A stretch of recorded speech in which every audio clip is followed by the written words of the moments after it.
ஆகிலும் ஆவியானவர் வெளிப்படையாய் சொல்லுகிறபடி பிற்காலங்களிலே மனசாட்சியில் சூடுண்ட பொய்யருடைய மாயத்தினாலே சிலர் வஞ்சிக்கிற ஆவிகளுக்கும் பிசாசுகளின் உபதேசங்களுக்கும் செவி கொடுத்து விசுவாசத்தை விட்டு விலகிப் போவார்கள்.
இப்பொழுது நாம் பார்த்தபடி சபைக்கு உள்ள மாத்திரம் அல்ல, சபைக்கு வெளியேயும் யூதா 1வது அதிகாரம் 4வது வசனத்தில் சொல்லுவதை போல், ஏனெனில் நமது தேவனுடைய கிருபையை காம விகாரத்துக்கு ஏதுவாக புரட்டி ஒன்றான ஆண்டவராகிய தேவனையும் நம்முடைய கர்த்தராகிய இயேசு கிறிஸ்துவையும் மறுதலிக்கிற பக்தியற்றவர்களாகிய சிலர் பக்க வழியாய் நுழைந்திருக்கிறார்கள். அவர்கள் இந்த ஆக்கினைக்குள்ளாவார்கள் என்று பூர்வத்திலே எழுதியிருக்கிறது. நம் ஒரே தேவனான இயேசு கிறிஸ்துவை மறுதலிக்க கிளம்பி வந்திருக்கிறார்கள். அவங்க சொல்றது என்னன்னு நம்ம பார்ப்போம். And my father of one is from John chapter number 10 verse number 30, and in the beginning was the word is from John chapter number 1 verse number 1. You go to the context and you'll come to know Jesus Christ, peace be upon him, never claimed divinity. There's nothing recorded in the gospel showing that Jesus clearly affirmed his own divinity. And second, there is evidence in the Acts of the Apostles and elsewhere in the New Testament that the original followers of Jesus did not actually take him to be God. And, in Matthew and Luke's versions, we have it that Jesus did not actually affirm the title. He said, "You are the ones claiming that I am," in essence. And to say that Jesus comes on the clouds of heaven proves that he is God himself. That would be to say that God could not do this for one of his creatures. So I do not think that arguing from silence will make Jesus God. It is clear that to affirm Jesus as God involves a logical self-contradiction. It involves contradiction with the divine scriptures, and it involves also a religious problem. இப்ப அவங்க சொன்னதை கேட்டீங்களா? இதை குறித்து தான் யூதா 1வது அதிகாரம் 10வது வசனத்தில் எழுதப்பட்டிருக்கிறது. தாம் பேசுவது இன்னதென்று அறியாமல் பேசுகிறார்கள். இவர்கள் மாத்திரமல்ல, நம்மளுடைய சமுதாயத்திலும் கூட, கிறிஸ்டியன் சேனல்ஸிலும் கூட யார் இந்த இயேசு கிறிஸ்து என்ற டிபேட் ஒரு மிகப்பெரிய ஒரு டிபேட்டா இருக்கிறது.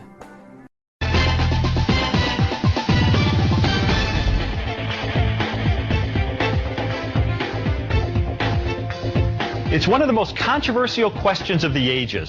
Who is Jesus? Is he a good man? Is he a prophet? Or is he, as Christians believe, actually divine? இன்னைக்கு நாம் பார்ப்போம், யார் இந்த இயேசு கிறிஸ்து? வேதம் இந்த இயேசு கிறிஸ்துவை பத்தி என்ன சொல்லுகிறது?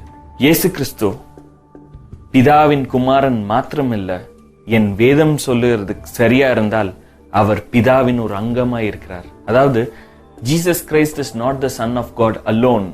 Jesus Christ is the God himself. ஐ ஆம் அப்படிங்கிற வார்த்தைகள் சில இடத்துல பைபிள்ல கொடுக்கப்பட்டிருக்கு. இப்போ இந்த வசனங்கள் பாத்தீங்கன்னா வேதத்துல 7 இடத்துல சரியா கொடுக்கப்பட்டிருக்கு. ஐசாயா 41வது அதிகாரம் 4வது வசனம், கர்த்தர் தம்மை முந்தினவருமாய் பிந்தினவருமாய் இருக்கிறேன் என்று சொல்லுகிறார். இதை யாரும் மறுக்க முடியாது. பிதாவானவர் தம்மை குறிக்கிறார் என்று இந்த வசனத்தில். இதே போன்ற வசனங்கள் ஐசாயா 44வது அதிகாரம் 6வது வசனம், ஐசாயா 48வது அதிகாரம் 12வது வசனம், வெளிப்படுத்தின விசேஷம் 1வது அதிகாரம் 11வது வசனம், வெளிப்படுத்தின விசேஷம் 1வது அதிகாரம் 17வது வசனம், வெளிப்படுத்தின விசேஷம் 22வது அதிகாரம் 13வது வசனம், வெளிப்படுத்தின விசேஷம் 2வது அதிகாரம் 8வது வசனம். சிமிர்னா சபையின் தூதனுக்கு நீ எழுத வேண்டியது என்னவெனில், முந்தினவரும் பிந்தினவரும் மரித்திருந்து பிழைத்தவருமானவர் சொல்லுகிறதாவது. இதே வசனம் ஐசாயாவில் சொல்லும் போது யாரை குறித்தது என்று பார்த்தோம் என்றால் பிதாவாகிய தேவனை குறித்தது. பிதாவாகிய தேவன் இந்த வெளிப்படுத்தின விசேஷத்தின் படி எப்பொழுது மரித்து உயிர்த்தெழுந்தார். Throughout the Bible, இயேசு கிறிஸ்துவாகட்டும் பிதாவாகட்டும் இந்த வார்த்தை தேவன் என்ற ஒருவருக்கே கொடுக்கப்படுகிறது. இரண்டாவதாக ஒரு இடத்துல மிக அழகா இது எங்க சொல்லப்பட்டிருக்கு என்று பார்த்தீர்கள் என்றால் யோவான் எழுதின சுவிசேஷம் 18வது அதிகாரம் 6வது வசனம்.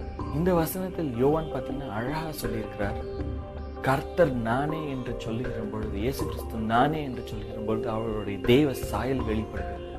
அந்த தேவ சாயலோட குளோரிய, அந்த மகிமையை தாங்க முடியாம ஒரு கூட்ட ஜனங்கள் பின்னிட்டு போய் விழுகிறார்கள். அதுதான் அந்த சீக்வன்ஸோட அந்த அந்த அந்த வசனத்தோட அடிப்படை. ஏன் அப்படின்னு பார்த்தீங்கன்னா உபாகமும் 3வது அதிகாரம் 14வது வசனத்தில் தேவன் தன்னை மோசேயிடம் அறிமுகப்படுத்தும் பொழுது அவர் என்ன சொல்கிறார் என்றால் ஐ ஆம் தட் ஐ ஆம் என்று சொல்கிறார். அவருடைய ஐடென்டிட்டி, அவருடைய நாமம் எப்படியாக இருக்கிறது என்றால் ஐ ஆம் என்று சொல்கிறார். அந்த வார்த்தையை இயேசு கிறிஸ்து யூஸ் பண்ணும் பொழுது, நானே என்று சொல்லும் பொழுது அந்த தேவ சாயல் வெளிப்படுகிறது. அவர்கள் போய் பின்னிட்டு விழுகிறார்கள். யோவான் எழுதின சுவிசேஷம் 1வது அதிகாரம் 9வது 10வது 11வது வசனங்கள் இதை குறித்து பேசுகின்றன. இயேசு கிறிஸ்து பிதாவின் ஒரே மகனாய் இருந்தார் என்று. ஏனென்றால் இந்த ஒரு பெரிய ஒளியிலிருந்து ஒரு சிறிய ஒளி பிரிந்து நம் பூலோகத்திடம், நம் மனிதரிடம் வந்ததாம். இந்த சிறிய ஒளி இயேசு கிறிஸ்து.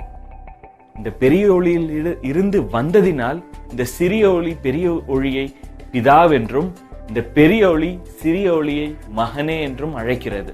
இந்த ஒளியை ஆராய போய் பிசிக்ஸ்ல ஒரு புதிய கிளை ஆரம்பிக்கப்பட்டது. இன்றைக்கு அது குவாண்டம் பிசிக்ஸ் என்று சொல்லப்படுகிறது. குவாண்டம் பிசிக்ஸ்ல தான் தே ரிசர்ச் ஆன் பார்ட்டிகல்ஸ். அது எங்க இருந்து ஆரம்பிச்சதுன்னு பாத்தீங்கன்னா ஒளி, லைட், சன்லைட்டை ஆராய்ச்சி பண்ண போய், ஏன்னா அவங்க என்ன கண்டுபிடிச்சாங்கன்னா, அதாவது ஒளி, சூரிய ஒளி கதிர்களாய் மட்டும் அது டிராவல் செய்வதில்லை, அது பார்ட்டிகல்ஸாகவும் டிராவல் செய்கிறது. அப்படி பார்த்தோம் என்றால் இந்த பார்ட்டிகல்ஸை பிரித்து எடுக்கலாம். சயின்ஸ்ல இது கிட்டத்தட்ட இன்னைக்குதான் நம்ம கண்டுபிடிக்க முடிஞ்சதே தவிர வேதாகமத்துல அன்றைக்கே இதை குறித்து எழுதி வைக்கப்பட்டிருக்கு.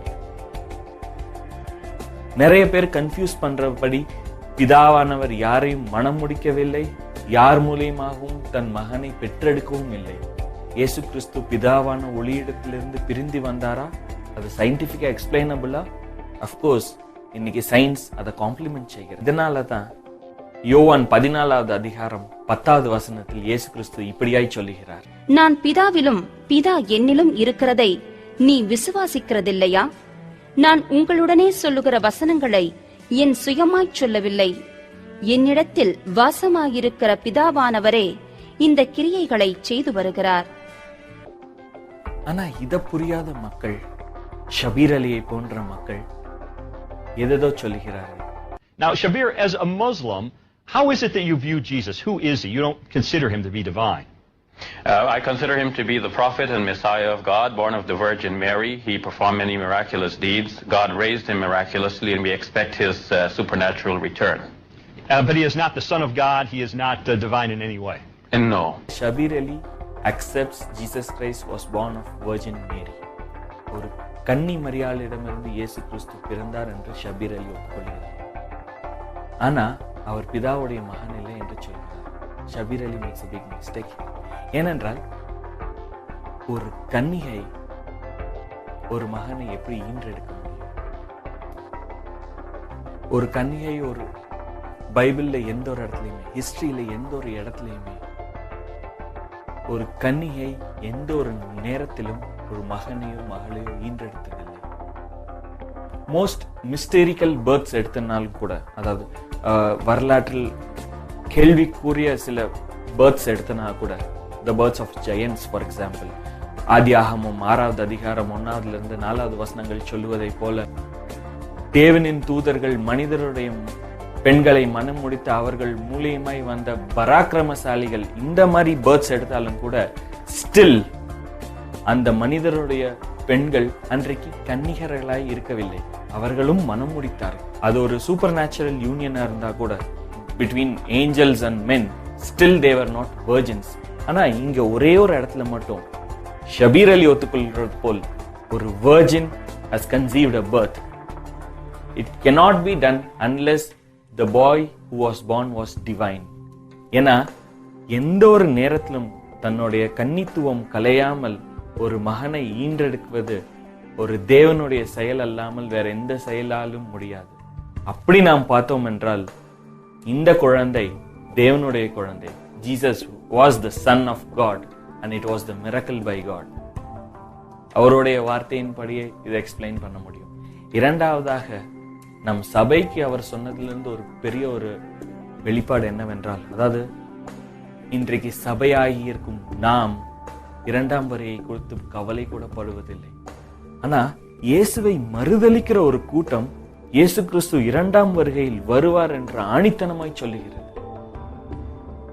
சபையாக நாம் வெக்கப்பட வேண்டிய ஒரு விஷயம். நியூ டெஸ்டிமெண்டோட தீமே second coming of Jesus Christ தான்.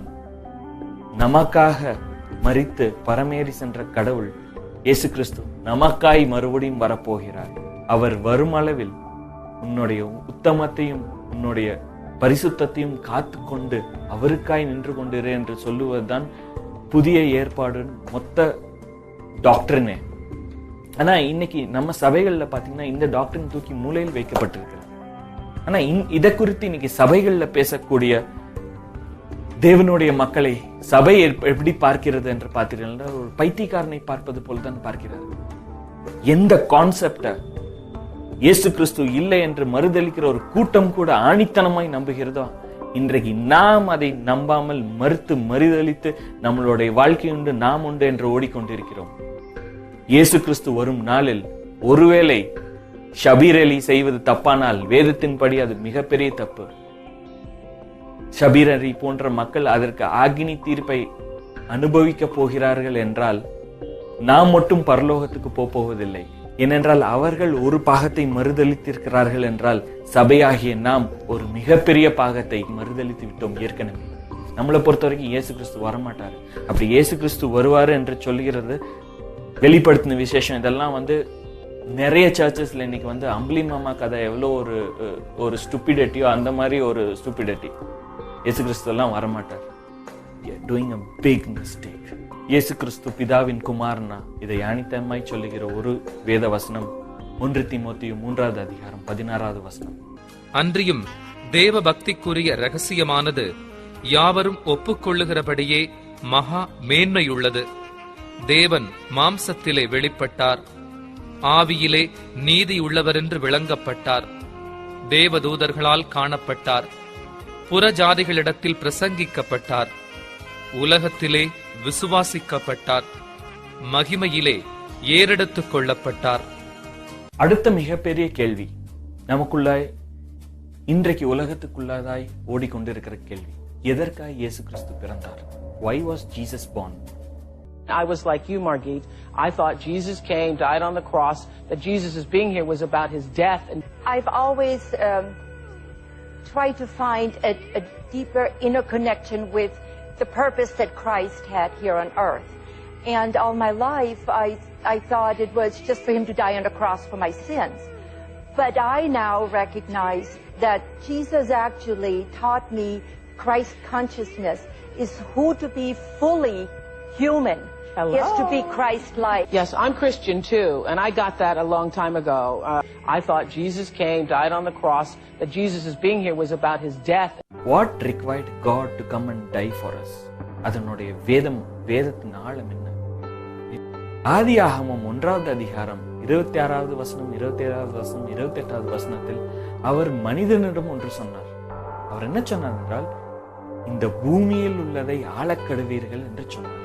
அவர் இந்த வார்த்தையை சொன்ன உடனே அது சட்டமாய் விட்டது.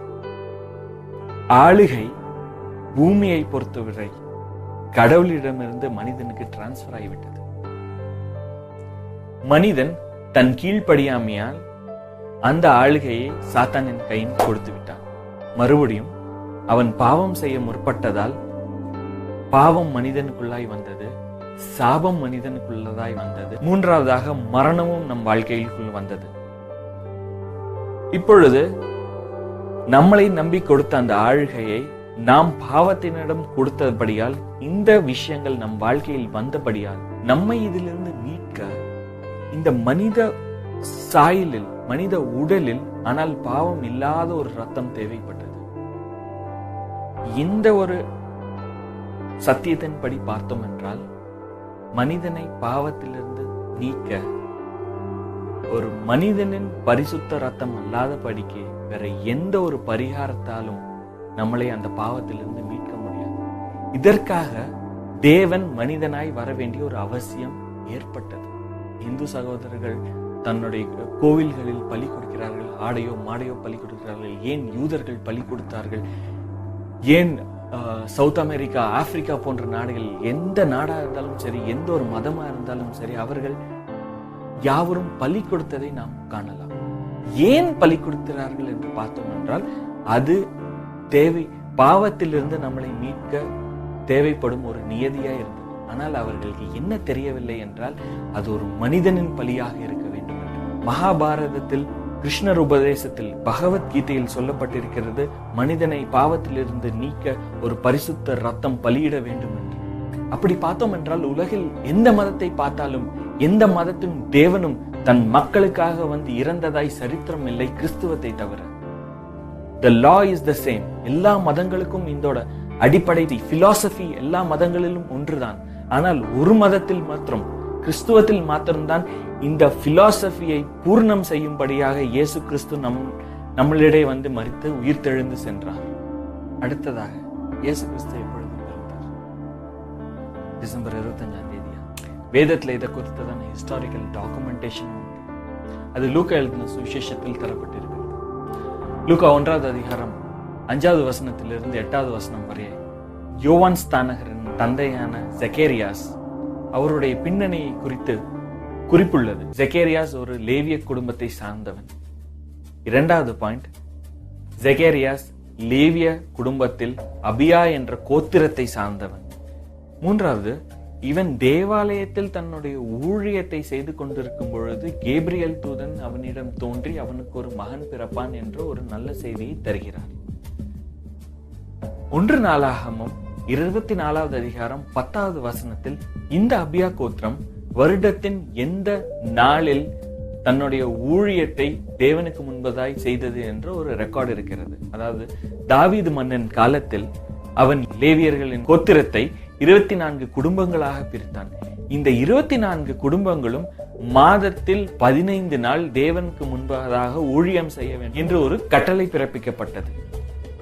1 நாளாகமம் 24வது அதிகாரம் 10வது வசனத்தில் இந்த அபியா கோத்திரம் தாமூஸ் மாசம் என்று சொல்லக்கூடிய நம்மளுடைய ஜூலை மாதத்தில் 2வது 15 நாட்கள், 15ஆம் தேதியிலிருந்து 30ஆம் தேதி வரை ஊழியம் செய்ய அழைக்கப்பட்டிருந்தது. இதனை பின்னணியாக கொண்டு நாம் பார்க்கும் பொழுது ஜெகேரியாஸ் ஜூலை மாதம் 15ஆம் தேதியிலிருந்து 30ஆம் தேதி வரை ஊழியம் செய்து கொண்டிருந்த பொழுது கேப்ரியல் தூதன் தோன்றி அவனுக்கு ஒரு மகன் பிறப்பான் என்று சொல்லுகிறார். வேதம் சொல்லுகிறது, அவன் தன் வீட்டுக்கு மறுபடியும் திரும்பி வந்த பொழுது அவனுடைய மனைவியான எலிசபெத் கர்ப்பவதியானாள் என்று. அடுத்ததாக லூக்கா 1வது அதிகாரம் 26வது வசனத்தில் எலிசபெத் 6 மாதம் கர்ப்பிணியாக இருந்த பொழுது கேப்ரியல் தூதன் கன்னி மரியாளிடம் தோன்றி இயேசு கிறிஸ்து பிறப்பார் என்று நற்செய்தியை சொல்கிறதை நாம் காண்கிறோம். எலிசபெத் ஆகஸ்ட் மாதம் கர்ப்பம் தரித்திருந்தாலே ஆனால் கேப்ரியல் தூதன் மரியாளை பார்த்த மாதம் ஜனவரி மாதமாக இருந்திருக்க வேண்டும். ஆகையால் ஜனவரி மாதம் கேப்ரியல் தூதன் கன்னி மரியாளிடம் தோன்றி அந்த நற்செய்தியை சொல்லுகிறான். அப்பொழுது ஜனவரி மாதம் கன்னிமரியால் இயேசு கிறிஸ்துவை கர்ப்பம் தரித்திருந்தாலே ஆனால் இயேசு கிறிஸ்து அக்டோபர் மாதம் கடைசியிலோ இல்லது நவம்பர் மாசம் முதல் வாரத்திலோ பிறந்திருக்க வேண்டும். அப்படி பார்த்தோம் என்றால் மரியாள் ஜனவரி மாசம் கர்ப்பம் தரித்திருந்தாள் என்றால் இயேசு கிறிஸ்து அக்டோபர் மாசத்தில் பிறந்திருக்க வேண்டும். இதற்கு இன்னொரு சான்றும் உள்ளது. வேதத்தில் நாம் காண்கிறோம், ஆடு மேய்க்கிறவர்கள் இயேசு கிறிஸ்து பிறந்த இரவில் வனாந்தரத்தில் தன் ஆடுகளை மேய்த்துக் கொண்டிருக்கும் பொழுது தேவ தூதர்கள் அவர்களுக்கு தோன்றி நற்செய்தியை சொன்னார்கள் என்று. எருசலேம் நகரத்தை பார்த்தோம் என்றால் டிசம்பர் மாசத்தில் பனி கொட்டும் ஒரு ஊராக இருக்கிறது. ஒரு ஐரோப்பிய தேசத்தை போல எருசலேம் நகரத்தில் டிசம்பர் மாசத்தில் பனி பெய்ந்து கொண்டிருக்கு. அப்படி பனி பெய்ந்து கொண்டிருக்கும் பொழுது எந்த ஒரு ஆயக்காரனும் நள்ளிரவில் தன் ஆடுகளை மேய்த்துக் கொண்டோ தன் ஆடுகளை வைத்துக் கொண்டோ இருக்க மாட்டான். அதனால் நம்மளால் தெளிவாய் சொல்ல முடியும், இயேசு கிறிஸ்து டிசம்பர் 25ஆம் தேதி பிறக்கவில்லை. அவர் பிறந்த வருடம் கூட 4வது BC. இயேசு கிறிஸ்துவின் பிறப்பின் பொழுது யோசேவும் மரியாளும் பெத்லஹேம் நகரத்திற்கு தன்னுடைய அந்த சென்சஸுக்காய் வருகிறார்கள். இந்த சென்சஸ் ரோமன் ரெக்கார்ட்ஸ் படி எப்பொழுது எடுக்கப்பட்டது என்றால் 4வது BCயில் எடுக்கப்பட்ட ஒரு சென்சஸா இருக்கிறது. அதுக்காக ரோமன் ரெக்கார்ட்ஸ் இன்னைக்கு இருக்கிறது. ஆகையால் இயேசு கிறிஸ்து அக்டோபர் மாசம் 4வது BCயில் பிறந்திருக்க வேண்டும். ஆனால் இன்னைக்கு நம் சபைகளிலோ நம் வாழ்க்கையிலோ நம் இயேசு கிறிஸ்துவை டிசம்பர் 25 கிறிஸ்துமஸ் என்று சொல்லி கொண்டாடி கொண்டிருக்கிறோம்.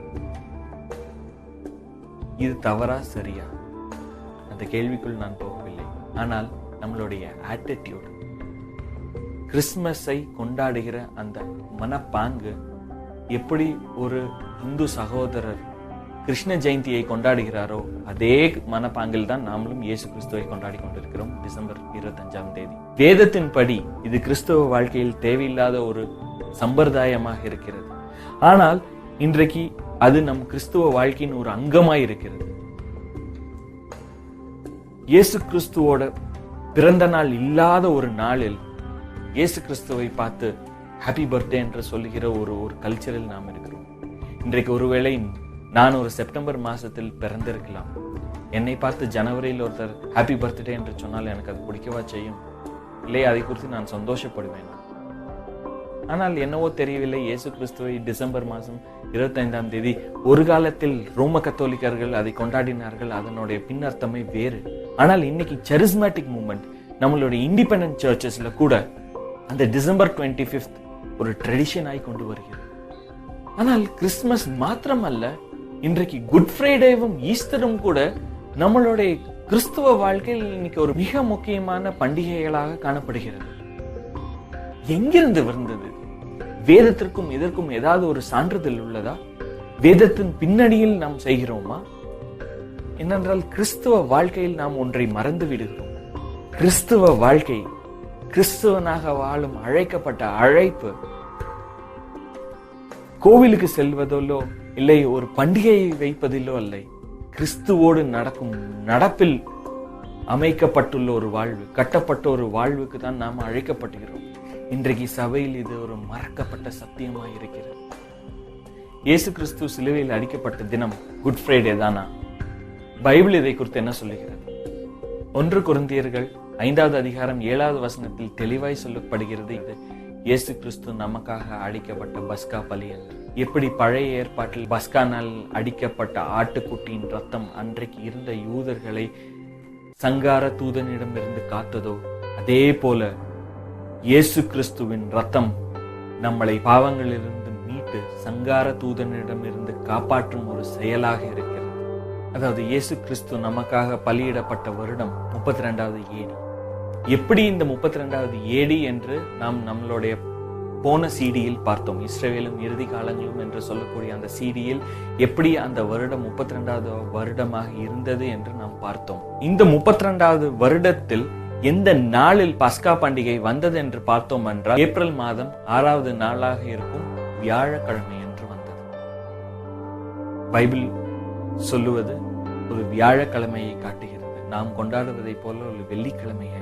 இப்பொழுது நீங்கள் ஸ்கிரீனில் பார்த்து கொண்டிருக்கும் இந்த டீடைல்ஸ் முதலாவதாக இருக்கும் காலம் எந்த நாளை, கடைசி 7 நாட்கள், 1ஆம் நாள் 2ஆம் நாள் என்று அந்த நாட்களை குறிக்கின்றன. 2வது காலம் நம்மளுடைய கேலண்டர். அதாவது யூத கேலண்டர் படி 10வது நிசான் என்றால் நம்மளுடைய கேலண்டர் படி 6வது ஏப்ரல். சோ நம்மளுடைய கேலண்டர் படி எந்த நாளில் நடந்தது என்று அந்த குறிப்பை தருகின்றன. 3வது காலம் யூதர்களின் கேலண்டர் தருகின்றன. 4வது காலம் எந்த நாளில் அது என்ன நடந்தது என்று தருகின்றன. 5வது காலம் எந்த விஷயம் அந்த நாளில் நடந்தது, இயேசு கிறிஸ்து என்ன செயலை அந்த நாளில் செய்தார் என்று அந்த குறிப்பை தருகின்றன. 6வது காலம் பார்த்தீர்கள் என்றால் அதற்கு கரஸ்பாண்டிங் பைபிள் வேர்சஸ், எந்த வேதாகமத்தின் எந்த இடங்களில் இந்த குறிப்பு தரப்பட்டிருக்கின்றன என்ற அந்த டீடைல்ஸை கொடுக்கின்றன. இந்த டீடைல்ஸின் படி பார்த்தீர்கள் என்றால் 6ஆம் தேதி ஏப்ரல் இயேசு கிறிஸ்து பவனியாய் எருசலேமுக்குள்ள பவனியாய் வருகிறார். அது ஞாயிற்றுக்கிழமையாய் இருக்கிறது. 7ஆம் தேதி ஏப்ரல் இயேசு கிறிஸ்து ஒலிவ மலையில் தன்னுடைய பிரசங்கங்களை தருகிறார். 8ஆம் தேதி ஏப்ரல் செவ்வாய்க்கிழமை சீமோனின் வீட்டில் அவர் பந்தி அமர்கின்றார். 9ஆம் தேதி ஏப்ரல் புதன்கிழமை அவர் தன் கடைசி பந்தியை தன் சீடர்களுடைய உண்கிறார். இதைத்தான் நாம் லாஸ்ட் சப்பர் என்று சொல்கிறோம். 10ஆம் தேதி ஏப்ரல் வியாழக்கிழமை இயேசு கிறிஸ்து சிலுவையில் அறையப்படுகின்றார். அந்த நாளின் முடிவுக்குள்ளதாய் அவரை கல்லறையில் அடக்கம் செய்கிறார். 11ஆம் தேதி ஏப்ரல் 12ஆம் தேதி ஏப்ரல் அவர் கல்லறைக்குள்ளதாய் இருக்கிறார். இது அவருடைய கடைசி 7 நாட்களின் விஷயங்கள். இந்த நாட்களை கணக்கு பார்ப்பது, இந்த நேரங்களை பார்ப்பது நமக்கு மத்தியில் ஒரு குழப்பமான விஷயங்களாய் பல வருடங்களாய் இருந்திருக்கின்றன. ஆனால் யூதர்களின் கணக்கெடுப்பின் படி பார்த்தோம் என்றால் இது மிக எளிதான கிளியரான ஒரு விஷயமாய் இருக்கிறது. ஆக்சுவலா நம்ம யூஸ் பண்ற கிளாக் நமக்கு ஒரு நாள் என்பது காலையில் துவங்கி இரவில் முடியக்கூடிய ஒரு சம்பவமாய் இருக்கிறது. ஆனால் யூதர்களுடைய கிளாக்கின் படி பார்த்தால், அவர்களுடைய ட்ரெடிஷனின் படி பார்த்தால், அவர்களுக்கு ஒரு நாள் துவங்குவது சாயந்தரம் 6 மணிக்கு, அந்த நாள் முடிவது மறுநாள் சாயந்தரம் 6 மணிக்கு. வேதத்திலும் இதற்கான ரெஃபரன்ஸ் இருக்கின்றன. ஆதியாகமம் 1வது அதிகாரம் 13வது வசனம், 19வது வசனம், 23வது வசனம், யோவான் 20வது அதிகாரம் 19ஆம் வசனம், இவைகளெல்லாம் யூதருடைய கல்ச்சரை காண்பிக்கின்றன. ஆதியாகமத்தில் தேவன் சொன்னதை போல அவர்களுக்கு ஒரு நாள் ஆரம்பிப்பது 6 மணிக்கு, அடுத்த நாள் முடிவது 6 மணிக்கு. அவர்களுடைய வாட்சின் படி ஒரு நாள் துவங்கிய பின்பு அவர்கள் செய்யும் முதல் வேலை டின்னர் சாப்பிடுவது, பின்பு உறங்க போவார்கள், பின்பு பிரேக்ஃபாஸ்ட் சாப்பிடுவார்கள். அந்த நாள் எப்பொழுது முடியும் என்றால் அடுத்த நாள் அவர்கள் டின்னர் சாப்பிடுவதற்கு முன்பதாக 6 மணிக்கு முடியும். இது யூதர்களுடைய கிளாக். இந்த கிளாக்கின் படி பார்த்தோம் என்றால் இயேசு கிறிஸ்து வாழ்ந்ததான கடைசி நாள் அந்த வியாழக்கிழமை, அதாவது நாம் சொல்லக்கூடிய அந்த பஸ்காவின் நாள் எப்படியாக பிரிக்கப்பட்டது என்று வேதாகமம் நமக்கு இப்படியாய் சொல்லுகிறது. இவர்களுடைய வாட்சின் படி பார்த்தோம் என்றால் இயேசு கிறிஸ்துவின் கடைசி நாளை நாம் அவர் செய்த ஆக்டிவிட்டிஸ் வைத்து நாம் பார்க்க முடியும். அதாவது அவர் முதலாவதாக கடைசி ராபோஜனத்தை உண்கிறார். அவர்களுடைய கிளாக்கில் அந்த பஸ்கா நாளின் முதல் போஜனம் இது. பஸ்கா நாள் துவங்கியுடன், அதாவது புதன்கிழமை 6 மணிக்கு அவர்களுடைய பஸ்கா நாள் துவங்குகிறது. வியாழக்கிழமை 6 மணிக்கு அவர்களுடைய பஸ்கா நாள் முடிகிறது. இந்த 24 மணி நேரத்துக்குள்ளதாய் தான் அவருடைய வாழ்க்கையின் கடைசி நாள் சம்பவங்கள் அனைத்தும் நடக்கின்றன.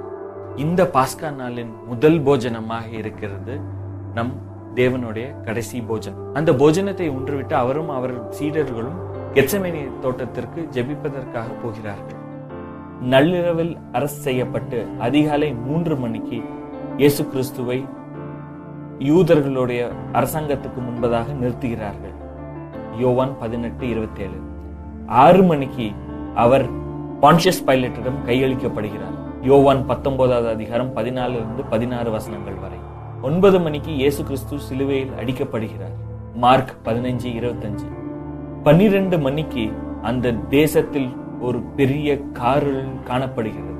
Mark 15:33, Matthew 27:45. 3 மணிக்கு இயேசு கிறிஸ்து மரிக்கிறார். 6 மணிக்கு அவர் அடக்கம் பண்ணப்படுகிறார். இது அந்த நாளில் நடந்த விஷயங்களாய் இருக்கின்றன. அப்படி பார்த்தோம் என்றால் இயேசு கிறிஸ்து வியாழக்கிழமை மதியம் 3 மணிக்கு மரிக்கிறார். அவர் 6 மணிக்கு அடக்கம் பண்ணப்படுகிறார். அதே 6 மணிக்கு யூதர்களுக்கு மறுநாளான ஆசீர்வதிப்பின் நாள் ஆரம்பிக்கிறது. இப்பொழுது நீங்கள் ஸ்கிரீனில் பார்க்கும்படி அந்த முதல் நாள் வியாழக்கிழமை 6 மணியிலிருந்து வெள்ளிக்கிழமை 6 மணி வரை செல்கிறது. அது ஆசீர்வதிப்பின் நாளாய் இருக்கிறபடியால் யாரும் கல்லறைக்கு வருவதில்லை. 2ஆம் நாள் வெள்ளிக்கிழமை 6 மணிக்கு ஆரம்பிக்கிறது. அந்த நாளில் மத்தேயு 24வது அதிகாரம் 62வது வசனத்தில் நாம் பார்க்கலாம், யூத ரபைகள் பைலட்டிடம் சென்று இந்த கல்லறைக்கு காவலாளிகளை போடும்படி கேட்டுக்கொள்கிறதை நாம் பார்க்கலாம். அது அவர்களின் சபத் நாளாய் இருக்கிறது. இதற்கு பின்பதாக 3ஆம் நாளாகிய ஞாயிற்றுக்கிழமையின் அதிகாலையில் இயேசு கிறிஸ்து பரமேறி செல்கிறார். அவர் 3 நாட்களும் 3 இரவுகளும் இந்த கல்லறைக்குள்ளதாய் இருந்தார். அவர் எழும்பி சென்ற நாள் 13வது ஏப்ரல் 32வது AD. அது ஒரு ஞாயிற்றுக்கிழமையாய் இருக்கிறது. இந்த வேத பகுதியின்படி பார்த்தோம் என்றால் இயேசு கிறிஸ்து மரித்தது வியாழக்கிழமை என்று. ஆனால் நாம் கொண்டாடுகிற இந்த சம்பிரதாயம் குட் ஃப்ரைடே எந்த ஒரு பைபிள் ஹோல்டிங்கும் இல்லாத ஒரு ட்ரூத்தா இருக்கிறது. அப்படி நாம் கொண்டாடுவதை போல இயேசு கிறிஸ்து வெள்ளிக்கிழமை மரித்திருப்பாரே, ஆனால் சனிக்கிழமை ஒரு நாள் தான் அவர் அடக்கம் செய்யப்பட்டிருப்பார். ஞாயிற்றுக்கிழமை நாம் ஈஸ்டரை கொண்டாடுகிறோம். அப்படி பார்த்தோம் என்றால் அவர் 1.5 நாள் கூட அடக்கம் பண்ணப்பட்டிருக்க மாட்டாரே. நாம் ஒரு பொய்யை கொண்டாடி கொண்டிருக்கிறோமா? வேதம் சொல்லுவதை போல் நாம் ஒரு பொய்யை தான் கொண்டாடி கொண்டிருக்கிறோம். நம் கர்த்தர் நமக்காக வந்து தன்னுடைய உயிரை கொடுத்து நம்மளை பாவத்திலிருந்து மீட்டார். ஆனால் அவரை சரியாய் கூட புரிந்து கொள்ளாமல் அவருக்கு ஒரு பொய் சாட்சிகளாக நாம் இந்த நாட்களை கொண்டாடி கொண்டிருக்கிறோம். நாம் பொய்யில் பங்கேற்பது மட்டுமன்றி அடுத்தவர்களையும் தவறாக எண்ண வைக்கிறோம். நாம் குட் ஃப்ரைடேயும் ஈஸ்டரையும் கொண்டாடுவதை வைத்து எத்தனையோ மக்கள் கேட்டிருக்கிறார்கள், என்னையா உங்க இயேசு கிறிஸ்து 3 நாள் மரித்து உயிர் தெழுந்தாலுமே நீங்க கொண்டாடுறதை பார்த்தா 1.5 நாள் கணக்கு தானே வருது என்று. ஆனால் அதற்கு பதில் கூட நமக்கு சொல்ல தெரியும். நம்ம நிறைய பேருக்கு எல்லாரும் கொண்டாடுறாங்க, நானும் கொண்டாடுறேன். எல்லாரும் அன்னைக்கு சர்ச்சைக்கு போறாங்க, நாங்களும் சர்ச்சைக்கு போறோம். ஒன்றை தெளிவாய் தெரிந்து கொள்ளும், கிறிஸ்துவம் மதம் அல்ல. நாம் செய்கிற காரியம் என்னவென்றே தெரியாமல் நாம் செய்து கொண்டிருக்கிறோம். வேதம் சொல்லுகிறது, எனக்கு புறம்பாய் நிற்கிற பொய் சாட்சிக்காரன் எவனோ அவன் யாவரும் நியாய தீர்ப்பான நாளில் அக்னிக்குள்ளாய் போடப்படுவான். இந்த மாதிரியான விஷயத்தை கொண்டாடி நம்ம அக்னியை நம்மளே தேடிக்கொள்கிறோம். ஒவ்வொரு முறையும் கிறிஸ்துமஸ் ஆகட்டும், இந்த மாதிரி ஈஸ்டர் ஆகட்டும், இல்லை ஃப்ரைடே குட் ஃப்ரைடே ஆகட்டும், நமக்கு தெரிந்தோ தெரியாமலையோ ஒரு பொய்யில் பங்கு வகிக்கிறோம். இந்த மாதிரியான ஒரு சபையை குறித்து தான் இயேசு கண்டிக்கிறார் வெளிப்படுத்தும் விசேஷத்தில். கடைசி காலங்களில் குறிப்பாக நம்ம சபை விசுவாசத்தை விற்று போட்டு என்ற சபையை நடத்தி கொண்டிருக்கிறோம். ஆனால் இந்த மாதிரி சபைகள் அர்த்தமில்லாத சம்பிரதாயங்களை வைக்கும் இந்த மாதிரி ஒரு சபையில் நிற்கக்கூடிய நம்மளை பார்த்து இயேசு கிறிஸ்து ஒரு வார்த்தை சொல்லுகிறார். வெளிப்படுத்தும் விசேஷம் 18வது அதிகாரம் 4வது வசனம், வெளியே வந்துவிடு என்று சொல்கிறார். அந்த வசனத்தை கேள். பின்பு வேறொரு சத்தம் வானத்திலிருந்து உண்டாக கேட்டேன். அது, என் ஜனங்களே, நீங்கள் அவளுடைய பாவங்களுக்கு உடன்படாமலும் அவளுக்கு நேரிடும் வாதைகளில் அகப்படாமலும் இருக்கும்படிக்கு அவளை விட்டு வெளியே வாருங்கள். இதற்கு அடுத்தபடியாக இன்னைக்கு சபையில் இருக்கும் ஒரு பெரிய பிரச்சனை, இயேசு கிறிஸ்துவுடன் வைக்கும் நம்முடைய அன்பு இன்னைக்கு ஒரு மெட்டீரியலிஸ்டிக் அன்பாய் மாறிக்கொண்டு வருகிறது. அதாவது இயேசு கிறிஸ்துவுக்காக ஆத்மாவில் இயங்கும் ஏக்கம் போய் இன்னைக்கு இயேசு கிறிஸ்துவானவர் ஹீலிங் கொடுத்தா தான் கடவுள், பிளெஸிங் கொடுத்தா தான் கடவுள், கடன் தொல்லையிலிருந்து நீக்கினா தான் கடவுள் என்று அந்த பிளெஸிங் என்ற ஒரு கான்செப்டை நம்ம மெட்டீரியலிஸ்டிக்கா பார்க்கிறோமே தவிர உன்னதத்திலும் அதனுடைய மேன்மையிலும் நாம் காண தவிர, என்னைக்கெல்லாம் நம் வாழ்க்கையில் ஒரு பிரச்சனை வரும் பொழுது அந்த பிரச்சனையில் இருப்பதால் இயேசு கிறிஸ்து நம்மோடு கூட இல்லை என்ற ஒரு முடிவுக்கு வந்துவிடுறோம். இயேசு கிறிஸ்து நம்மளோடு கூட இல்லை என்ற ஒரு முடிவுக்கு நாம் வந்து விடுகிறோம். இன்னைக்கு என் வாழ்க்கையில பிரச்சனை வந்துருச்சுன்னா நான் ஏதோ தப்பு பண்ணிட்டேன், என்கிட்ட கடவுள் இல்லை, அதனால்தான் சாத்தான் என்னை சோதிக்கிறான். இந்த மாதிரி தான் நம்ம இன்னைக்கு கான்செப்டை பார்க்கிறோமே தவிர, இந்த மாதிரி தான் இன்னைக்கு ஒரு ரிலிஜனை நம்ம பார்க்கிறோமே தவிர, கிறிஸ்துவர்களாய் அழைக்கப்பட்ட அழைப்பில் கஷ்டங்கள் வரும், பிரச்சனைகள் வரும், என்று சொல்லக்கூடிய அந்த கண்ணோக்கத்துடன் பார்க்கக்கூடிய மனப்பான்கு நமக்குள்ளதா இல்லை. இது கடைசி காலத்தின் ஒரு மிக முக்கியமான அடையாளம்.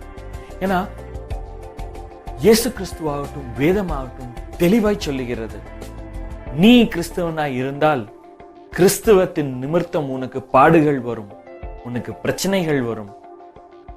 ஏனென்றால் நீ உலகத்தினிடமிருந்து அப்பாற்பட்டு பிரிக்கப்பட்டவன் என்று சொல்லுகிறது. ஆனா இன்னைக்கு நம்மளோட கான்செப்ட் ஆஃப் கிறிஸ்டியானிட்டியில நமக்கு பிரச்சனை வந்துருச்சுன்னா நான் கிறிஸ்டியனே கிடையாது. எப்பெல்லாம் பிளெஸிங் இருக்கோ, எப்பெல்லாம் லைஃப் அபண்டன்டா இருக்கோ, அப்பதான் நான் கிறிஸ்டியன்கிற ஒரு மாறுபட்ட ஒரு கோணத்தில் நாம் பார்த்து கொண்டிருக்கோம். மிக ஒரு டேஞ்சரஸான சைன் அது. ஏன்னா 1 கொரிந்தியர்கள் 11வது அதிகாரம் 25வது வசனத்திலிருந்து 30ஆம் வசனம் வரைக்கும் பவுல் கம்யூனியனை பத்தி சொல்லும் போது இயேசு கிறிஸ்து நமக்காக சிந்திய ரத்தத்தை குறித்து பேசும் பொழுது இந்த பாத்திரத்தில் பானம் பண்ணுகிறவர்கள் என்று ஒரு வார்த்தையை சொல்கிறார். கம்யூனியனை குறித்து எங்க எழுதப்பட்ட விஷயங்களா இருந்தாலும் பாருங்கள், அந்த கம்யூனியனை குறித்து சொல்லும் பொழுது, அந்த ரத்தத்தை குறித்து சொல்லும் பொழுது இந்த பாத்திரம் என்று சொல்லுகிறார். இந்த பாத்திரம் என்றுதான் வசனம் சொல்லுகிறது. நீங்க இப்ப ஸ்கிரீனில் பார்க்கும் இந்த வசனங்கள் லூக்கா 22:20, 1 கொரிந்தியர்கள் 10:21. இயேசு கிறிஸ்துவின் ரத்தம் அந்த பாத்திரத்துக்கு ஒப்பிடப்படுகிறது. ஆனா ஐடியலா பார்த்தோம்னா இயேசு கிறிஸ்துவின் ரத்தம் அந்த பாத்திரத்தில் இருக்கும் திராட்சை ரசத்துக்கு தான் ஒப்பிடப்பட வேண்டும். அதான ஐடியல். ஏன்னா நான் கப்பை குடிக்க முடியாது, திராட்சை ரசத்தை தான் குடிக்க முடியும். ஆனா பைபிள் சொல்லும் போதெல்லாம் பாருங்க, திராட்சை ரசத்தை சொல்லுவதில்லை, கப்பை தான் சொல்லுவோம். இயேசு கிறிஸ்துவோட வாழ்க்கையை பார்த்தீங்கன்னா அது அவரோட பாடுகளை குறிக்கின்றது. மத்தேயு 26:39, மார்க் 10:38, மார்க் 14:36, யோவான் 18:11, எல்லா இடங்களிலும் இந்த பாத்திரம் இயேசு கிறிஸ்துவோட பாடுகளை குறிக்கிறது. கம்யூனியனுடைய அர்த்தம் என்னவென்று பார்த்தோம் என்றால், இந்த வசனத்தின் அடிப்படையில் இயேசு கிறிஸ்துவை போல பாடுகளும் அனுபவிக்க அழைக்கப்பட்டிருக்கிறோம். அதைத்தான் ஒவ்வொரு தடவை நாம் கம்யூனியன் வரும் பொழுது நினைவு கூறுகிறோம். இயேசு கிறிஸ்துவை போல பாடுகள் அனுபவித்து இயேசு கிறிஸ்து வரும் மட்டும் அவருக்காக உன்னதத்திலும் உத்தமத்திலும் நிற்க நம்மளை நாமே ஒப்பு கொடுக்கிறோம். இதுதான் கிறிஸ்துவத்தின் அழைப்பு. அப்ப பிளெஸிங் இல்லையா? கண்டிப்பா பிளெஸிங். மிரக்கிள்ஸ் நடக்காதா? கண்டிப்பா மிரக்கிள்ஸ் நடக்கும். கிறிஸ்துவ வாழ்க்கையில் அவை யாவும் நடக்கும். ஆனா அவை நடந்தாதான் கிறிஸ்துவ வாழ்க்கை அப்படிங்கிற கான்செப்ட் கிடையாது. கிறிஸ்துவ வாழ்க்கையில் இவைகள் யாவும் நடக்கும். ஆனா இது நடந்தாதான் நான் கிறிஸ்துவ வாழ்க்கை வாழ்கிறேன் என்ற அத்தாட்சி தப்பான ஒரு விஷயம். நான் கர்த்தரோடு இயேசு கிறிஸ்துவோடு பாடுகளும் அனுபவித்து நடக்க அழைக்கப்பட்ட அழைப்பில் நடக்கிறேன். ஒருவேளை கர்த்தருக்கு சித்தமாயிருந்தால் அவர் அனைத்தையும் எனக்கு பிளெஸிங்காய் தருவார். ஒருவேளை அவர் தரவில்லை என்றாலும் அதற்காய் நான் அவர் மீது கொண்டிருக்கும் அன்போ இல்லை அவர் என் மீது கொண்டிருக்கும் அன்போ இல்லை என்று ஆவதில்லை. அவர் வருமளவும் உத்தமத்தில் நான் காத்து கொண்டிருக்கிறேன். இந்த கான்செப்ட் இன்னைக்கு நம்ம சர்ச்சில் ப்ரீச் பண்ணப்படுறதில்லை. கடைசி காலங்களில் நமக்கு வேண்டியதை மாத்திரம் ப்ரீச் செய்யும் ஒரு சபையின் நடுவில் நிற்கிறோம். இந்த காலங்களில் நாம் நம்மளுடைய வேதாகமத்தை படித்து தெரிந்து கொண்டு இயேசு கிறிஸ்து நம்மளோடு என்ன பேச முற்படுகிறார் என்று நம் செவிகளை அவர் பக்கமாய் திருப்பி அவருக்காக காத்திருப்பது நலமாய் காணப்படுகிறது. யாக்கோபு எழுதின நிருபம் 1வது அதிகாரம் 27ஆம் வசனம் இப்படியாய் சொல்கிறது, திக்கற்ற பிள்ளைகளும் விதவிகளும் படுகிற உபத்திரவத்திலே அவர்களை விசாரிக்கிறதும் உலகத்தால் கரைபடாதபடிக்கு தன்னை காத்துக் கொள்ளுகிறதுமே பிதாவாகிய தேவனுக்கு முன்பாக மாசில்லாத சுத்தமான பக்தியாயிருக்கிறது. நாம் கேட்ட இந்த வசனத்தின்படி இந்த காலங்களில் உலகத்தின் கரை நம் மீது படாமல் நம்மளை காத்து கொண்டு நாம் நடப்பது நலமாயிருக்கிறது. அதே போல இதே நிறுவத்தில் 1வது அதிகாரம் 22வது வசனம் இப்படியாய் சொல்லுகிறது, அல்லாமலும் நீங்கள் உங்களை வஞ்சியாதபடிக்கு திருவசனத்தை கேட்கிறவர்களாய் மாத்திரமல்ல அதின்படி செய்கிறவர்களாயும் இருங்கள். இப்படி இந்த வசனம் சொல்லுவதை போல இன்னைக்கு நிறைய பிரீச்சிங்ஸ் மனிதர்களை சாட்டிஸ்ஃபை பண்ணக்கூடிய ஒரு பிரீச்சிங்ஸா இருக்கே தவிர தேவனின் சத்தியத்தை சொல்லக்கூடிய ஒரு பிரீச்சிங்ஸா. இதை கேட்டு வஞ்சிக்கப்பட்டு போகாதிருங்கள். நம்மளுடைய பைபிள் நமக்கு தெரியவில்லை என்றால் நம்மளுடைய ஃபவுண்டேஷன்ஸ் நமக்கு ஸ்ட்ராங்கா இல்லை என்றால் நாம் காற்றில் அடிக்கப்பட்ட அலைகளைப் போல இருப்போம். இங்கும் அங்கும் சுற்றித் திரிந்து கடவுளில் நாம் நிற்காதபடிக்கு போவோம். நம் சபை ஆரோக்கியமான உபதேசத்தை பொறுக்க மனதில்லாமல் கள்ள உபதேசங்களுக்கு நடுவே செல்லும். இன்றைக்கு நாம் அந்த கள்ள உபதேசங்களின் நாட்களுக்கு நடுவாய் நிற்கிறோம். உங்களை நீங்களே காத்துக்கொள்ளுங்கள். கர்த்தருக்கு சித்தமானால் இதே போன்று வர நாட்களில் கடைசி கால உண்மைகளை குறித்து நாம் பார்ப்போம். ஆனால் அதற்கு முன்பதாக கர்த்தரின் வருகையோ மரணமோ ஜீவனோ எது முன்பே நடந்தாலும் கர்த்தர்காய் காத்து நிற்போம். மாறனாதா, கர்த்தர் சீக்கிரம் வருகிறார்.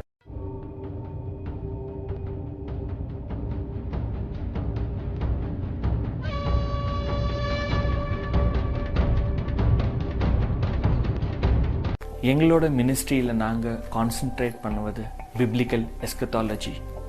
எஸ்கத்தாலஜி என்று சொல்லுவது எண்ட் டைம் ஸ்டடீஸ். பைபிளில் எண்ட் டைம்ஸை பற்றி என்னென்ன ப்ராஃபஸிஸ் இருக்கோ, என்னென்ன எழுதி வைக்கப்பட்ட சத்தியங்கள் இருக்கோ, அதை எடுத்து பார்த்து இன்றைக்கு நடக்கும் நடப்புகளுடன், உலகத்தில் இன்றைக்கு நடக்கும் விஷயங்களுடன் கம்பேர் செய்து இன்னைக்கு உலகம் எங்கே இருக்கு, எந்த ஸ்டேஜ்குள்ளே தான் போயிட்டு இருக்கு, எப்பேற்பட்ட ஒரு பேரழிவுக்கு முன்பதாய் நின்று கொண்டிருக்கிறது என்று பார்த்து சபைக்கு சொல்லுவதுதான். ஏனென்றால் இயேசு கிறிஸ்து வருவதற்கு முன்பதாக சபை இந்த சத்தத்தை கேட்க வேண்டும். எங்களுடைய அழைப்புல, எங்களோட ஊழியங்கள்ல ஒரு முக்கியமான அங்கம் ஒரு ஜெனரேஷனை ரைஸ் பண்ணுவது கூட. ஏன்னா எங்களுக்கு தெரியும் இந்த கடைசி காலங்களில் 2 3 எவ்வளோ நேரம் இருந்தாலும் உலகம் ஃபுல்லாக போய் சொல்ல முடியாது என்று நாங்கள் புதுசாக ஒரு ப்ராஜெக்ட் ஆரம்பிச்சிருக்கோம். இந்த ப்ராஜெக்டில் we want to train people. யாருக்கெல்லாம் இந்த கடைசி கால அழைப்பு இருக்கிறதோ, யாரெல்லாம் இந்த மாதிரி அழைப்பில் இன்ட்ரெஸ்டடாக இருக்கீங்களோ, we want to train you, equip you, send you back to your people. So ஒரு ஜனக்கூட்டத்தை எழுப்பினால் அந்த ஜனக்கூட்டம் தங்களுடைய ஊர்களிலும், தங்களுடைய நகரங்களிலும், தங்களுடைய நாடுகளிலும் இருக்கும் சபைகளில் இந்த எச்சரிப்பை சத்தத்தை எதிரொலிக்கும். இன்றைக்கு இளைஞர்கள் தேவை. இன்றைக்கு இந்த கடைசி கால மனதுருக்கத்தை கொண்டிருக்கும் மனிதர்கள் தேவை. ப்ரிப்பேர் யோர் வேஸ்ல we are willing to equip people like that.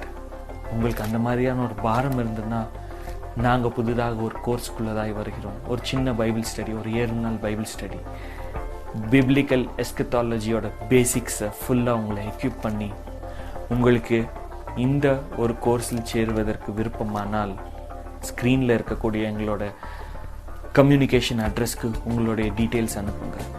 இந்த கோர்ஸ் ஒரு 7 நாள் கோர்ஸாக இருக்கும். அந்த கோர்ஸுக்கான டீட்டெயில்ஸை நாங்கள் உங்களுக்கு அனுப்பி வைக்கிறோம். கர்த்தருக்கு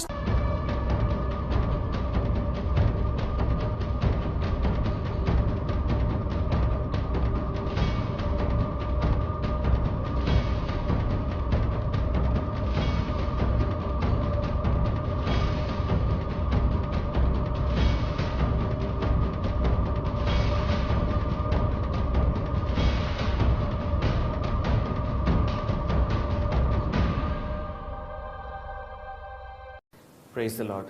இன்றைக்கு நாம் பார்க்கவிருக்கும் தலைப்பு காலத்தின் அடையாளங்கள். வேத புஸ்தகத்தில் எத்தனையோ தீர்க்க தரிசனங்கள் எழுதி வைக்கப்பட்டிருக்கின்றன. கடைசி காலங்களில் உலகம் எப்படியா இருக்க வேண்டும் என்று. இந்த தீர்க்க தரிசனங்களை நாம் எடுத்து பார்த்தோம் என்றால் 2 வகையாக பிரிக்கலாம். ஒன்றை பொதுவான தீர்க்க தரிசனங்கள் என்றும், இன்னொன்றை துல்லியமான தீர்க்க தரிசனங்கள் என்றும் பிரிக்கலாம். Generic science, specific science. துல்லியமான தீர்க்க தரிசனங்களின் கேட்டகரியை நாம் எடுத்து பார்த்தோம் என்றால் கிட்டத்தட்ட பழைய ஏற்பாட்டில் 845 தீர்க்க தரிசனங்கள் இருக்கின்றன. புதிய ஏற்பாட்டில் 318 தீர்க்க தரிசனங்கள் உள்ளன. பழைய ஏற்பாட்டில் 17 தீர்க்கதரிசிகள் இதை பற்றி எழுதியிருக்கிறார்கள். புதிய ஏற்பாட்டில் அப்போஸ்தலர்கள் இதை பற்றி எழுதியிருக்கிறார்கள். பவுல் அப்போஸ்தலர் இதை பற்றி தெசலோனிக்கர்களுக்கு எழுதின நிறுவத்தில் 4 அதிகாரங்கள் இந்த சப்ஜெக்ட்ஸை குறித்து கவர் பண்ற ஒரு அதிகாரங்களாய் இருக்கின்றன. வெளிப்படுத்தின விசேஷம் முழுவதுமாய் இதை குறித்து பேசுகின்றன. அதே போல நாம் பார்த்தோம் என்றால் வரலாற்றை அடிப்படையாக கொண்ட தீர்க்க தரிசனங்கள் கிட்டத்தட்ட 735 தீர்க்க தரிசனங்கள் வேத புஸ்தகத்தில் உள்ளன. இதில் இன்றைக்கு வரைக்கும் நாம் வாழ்கிற இந்த காலங்களில் பார்த்தீங்கன்னா கிட்டத்தட்ட இந்த 735 தீர்க்க தரிசனங்களில் 596 தீர்க்க தரிசனங்கள் நிறைவேறி உள்ளன. ஹிஸ்டாரிக்கலா கிட்டத்தட்ட 81% தீர்க்க தரிசனங்கள் நிறைவடைந்த ஒரு நேரத்தில் நாம் இப்பொழுது நின்று கொண்டிருக்கிறோம். நாம் அந்த கடைசி 20% இருக்கிற அந்த ஒரு அட்மாஸ்பியரில், அந்த ஒரு காலகட்டத்தில் நாம் நின்று கொண்டிருக்கிறோம். மாத்திரமல்ல, இயேசு கிறிஸ்துவின் முதலாம் வருகைக்கும் இரண்டாம் வருகைக்கும் நாம் பார்த்தோம் என்றால், இயேசு கிறிஸ்துவின் முதலாம் வருகைக்கு எத்தனை தீர்க்க தரிசனங்கள் எழுதி வைக்கப்பட்டிருந்ததோ அதை காட்டிலும் 3 மடங்கு ஜாஸ்தி தீர்க்க தரிசனங்கள் இயேசு கிறிஸ்துவின் இரண்டாம் வருகைக்கு எழுதி வைக்கப்பட்டிருக்கின்றன. ஏன் இவ்வளவு முக்கியத்துவம் இந்த இரண்டாம் வருகைக்கு? ஏனென்றால் வேதம் ஒன்றை புரிந்து கொள்கிறது. நம்மளுடைய ரட்சிப்பானது இயேசு கிறிஸ்துவின் இரண்டாம் வருகை இல்லாமல் பூரணப்படுவதில்லை என்ற அந்த ஒரு சத்தியத்தை அடிப்படையாக கொண்டுதான் இத்தனை தீர்க்க தரிசனங்கள் கர்த்தருடைய இரண்டாம் வருகைக்காக நமக்கு கொடுக்கப்பட்டிருக்கின்றன. இதனை மனதில் கொண்டுதான் நாம் பந்தியமரும் பொழுது 1 கொரிந்தியர்கள் 11வது அதிகாரம் 26வது வசனத்தின்படி இயேசு கிறிஸ்துவின் வருகையின் மட்டும் அவர் மரணத்தை நினைவு கூர்ந்து நாம் அப்பத்தையும் ரசத்தையும் பருந்துகிறோம். இப்படியாயிருக்கும் இந்த சூழ்நிலையில் இன்றைக்கு நாம் பார்க்கவிருக்கும் தீர்க்க தரிசனங்கள், இந்த ஜெனரிக் சயின்ஸ் என்று சொல்லி இருக்கும் பொதுவான தீர்க்க தரிசனங்கள் சிலவற்றையும், ஸ்பெசிபிக் சயின்ஸ் என்று சொல்லப்படும் துல்லியமான தீர்க்க தரிசனங்களிலிருந்து சிலவற்றையும் நாம் இன்னைக்கு பார்க்கலாம். எந்த மாதிரியான காலங்களில் நாம் நிற்கிறோம் என்று தெரிந்து கொள்வதற்காக. முதலாம் தீர்க்க தரிசனம், அத்திமரத்தின் சந்ததி. மத்தேயு 24வது அதிகாரம் 32வது வசனத்திலிருந்து 35வது வசனம் வரைக்கும் நாம் பார்த்தோம் என்றால், அத்திமரம் துளிர்விடுவதனால் ஒரு உவமையை கற்றுக்கொள்ளுங்கள். அத்திமரம் துளிர்விடுவதை எந்த சந்ததி காண்கிறதோ அந்த சந்ததி எல்லாவற்றையும் காணும் என்று இயேசு கிறிஸ்து சொல்லும் ஒரு தீர்க்க தரிசனத்தை நாம் கண்டிருக்கிறோம். இன்றைக்கு அதே தீர்க்க தரிசனம் லூக்கா 19வது அதிகாரத்திலிருந்து நாம் இப்பொழுது பார்ப்போம். லூக்கா 21வது அதிகாரம் 29வது வசனத்திலிருந்து 33வது வசனம் வரைக்கும் இப்படியாய் அத்திமரமும் பிற மரங்களும் துளிர்விடும் பொழுது என்று. அந்த பிற மரங்கள் என்பதை இன்றைக்கு நம்ம அந்த ஆஸ்பெக்ட்ல இருந்து நம்ம பார்ப்போம். ஏன்னா அத்திமரத்தோட ஆஸ்பெக்ட் நம்ம இஸ்ரவேலும் இறுதி காலமும் என்று சொல்லக்கூடிய அந்த சீடியில் நாம் பார்த்திருக்கிறோம். எப்படி அத்திமரம் இஸ்ரவேல் தேசத்தை குறிக்கிறது, இஸ்ரவேல் தேசம் எப்படியா 2000 வருடங்கள் கழித்து நிறுவப்பட்டது, இன்றைக்கு இஸ்ரவேல் தேசம் எப்படி துளிர்விட்டு நிற்கிறது என்றது அந்த ஆஸ்பெக்ட்ல நமக்கு இஸ்ரவேலும் இறுதி காலமும் என்று சொல்கிற அந்த சீடியில பார்த்தோம். இன்றைக்கு நாம் அந்த பிற மரங்களை குறித்து பார்ப்போம். அதாவது எல்லா கண்ட்ரீஸும் இன்னைக்கு நம்ம பார்த்தீங்கன்னா, நம்ம இந்தியா முதற்கொண்டு நம்ம எல்லா ஏசியன் கண்ட்ரீஸும் ஏதோ ஒரு பிரிட்டிஷ் பவர், ஏதோ ஒரு சூப்பர் பவருக்கு நம்ம எல்லாம் காலனிஸா இருந்தோம். ஆனா இந்த கடைசி 100 வருடங்களாக பார்த்தீர்கள் என்றால், அத்திமரம் மறுபடியுமாய் வந்த அந்த சமயங்களில் பார்த்தீங்கன்னா நிறைய தேசங்களுக்கு அத்திமரமான இஸ்ரவேல் மறுபடியும் அந்த தேசத்துக்கு வரும் அந்த காலங்களில் பார்த்தீர்கள் என்றால், அதை சுற்றி நிறைய தேசங்களுக்கு பார்த்தீர்கள் என்றால் இண்டிபெண்டன்ஸ் கிடைத்தது, அதாவது சுதந்திரம் கிடைத்தது. அந்த சுதந்திரம் கிடைத்த சில நாடுகளை நீங்க இப்ப ஸ்கிரீன்ல பாருங்க. ஈரான் தேசம் 1906ஆம் ஆண்டு சுதந்திரம் கிடைத்தது. ஈராக் தேசத்துக்கு 1922ஆம் ஆண்டு சுதந்திரம் கிடைத்தது. ஈராக் தேசத்துக்கு 1922ஆம் ஆண்டு சுதந்திரம் கிடைத்தது. துருக்கி தேசத்துக்கு 1924ஆம் ஆண்டு சுதந்திரம் கிடைத்தது. லெபனான் தேசத்துக்கு 1930ஆம் ஆண்டு சுதந்திரம் கிடைத்தது. சிரியா தேசத்துக்கு 1938ஆம் ஆண்டு சுதந்திரம் கிடைத்தது. ஜோர்டான் தேசத்துக்கு 1946ஆம் ஆண்டு சுதந்திரம் கிடைத்தது. சவுதி அரேபியாவுக்கு 1930ஆம் ஆண்டு சுதந்திரம் கிடைத்தது. ஆப்கானிஸ்தான் 1921ஆம் ஆண்டு வந்தது. பாகிஸ்தான் 1947ஆம் ஆண்டு வந்தது. இதுல நமக்கு என்ன, இந்த இத்தனை தேசங்கள் தன்னுடைய சுதந்திரம் பெற்றதும் இத்தனை தேசங்கள் புதிதாக வந்ததிலும் நமக்கு என்ன புரிகிறது? அதாவது பழைய ஏற்பாடு காலத்தின் பார்த்தீங்கள் என்றால், இஸ்ரவேல் தேசத்தை சுற்றி சில தேசங்கள் இருந்தன. எப்பொழுது இஸ்ரவேல் தேசம் மேப்ல இருந்து போச்சோ, இப்ப நம்ம பார்க்குற எல்லா தேசங்களும் ஒன்றொன்றாக போகுது. So it melted away, it disappeared from the map. அந்த மேப்ல இருந்து அது அப்படியே காணாமல் போயிடுச்சு. பழைய ஏற்பாடு காலத்தில் பார்த்தீங்கன்னா 4 டாமினன்ட் எம்பையர்ஸ் என்று சொல்லக்கூடிய 4 பெரிய ராஜ்யங்கள் என்னென்னு பார்த்தோம்னா, நம்ம எகிப்தின் ராஜ்யம், பாபிலோனின் ராஜ்யம், மேதிய பெர்சிய ராஜ்யம், கிரேக்க ராஜ்யம், ரோம ராஜ்யம். ரோம ராஜ்யம் ஆஃப்கோர்ஸ் இன்னைக்கு நம்ம பார்க்க, ரோம ராஜ்யத்திலிருந்து தான் இன்னைக்கு நம்ம பார்க்குற வெஸ்டர்ன் யூரோப்பியன் யூனியன் என்று சொல்லக்கூடிய இன்றைக்கு ஐரோப்பிய யூனியன் வந்தது. அதுக்கு முன்பதாக அவர்கள் பிரான்ஸ், ஜெர்மனி, பிரிட்டன் என்று தனித்தனி நாடுகளாக தனித்தனி ராஜ்யங்களாக இருந்தன. இந்த தனித்தனி ராஜ்யங்கள் உலகத்தில் எத்தனையோ நாடுகளை தமக்கு கீழாக வசமாக வைத்திருந்தார்கள். இந்தியாலாம் பார்த்தீங்கன்னா நம்ம இப்போ பிரிட்டனுக்கு கீழே இருந்தோம்.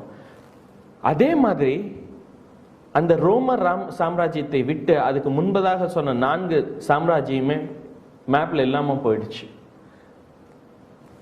கிரேக்க சாம்ராஜ்யம் இருந்ததா? இல்ல. மேதியோ பெர்சிய சாம்ராஜ்யம், பர்ஷிய தேசம் எத்தனை நாட்களுக்கு முன்பதாக வந்துச்சு, இப்பதான் மறுபடியும் வந்துச்சு.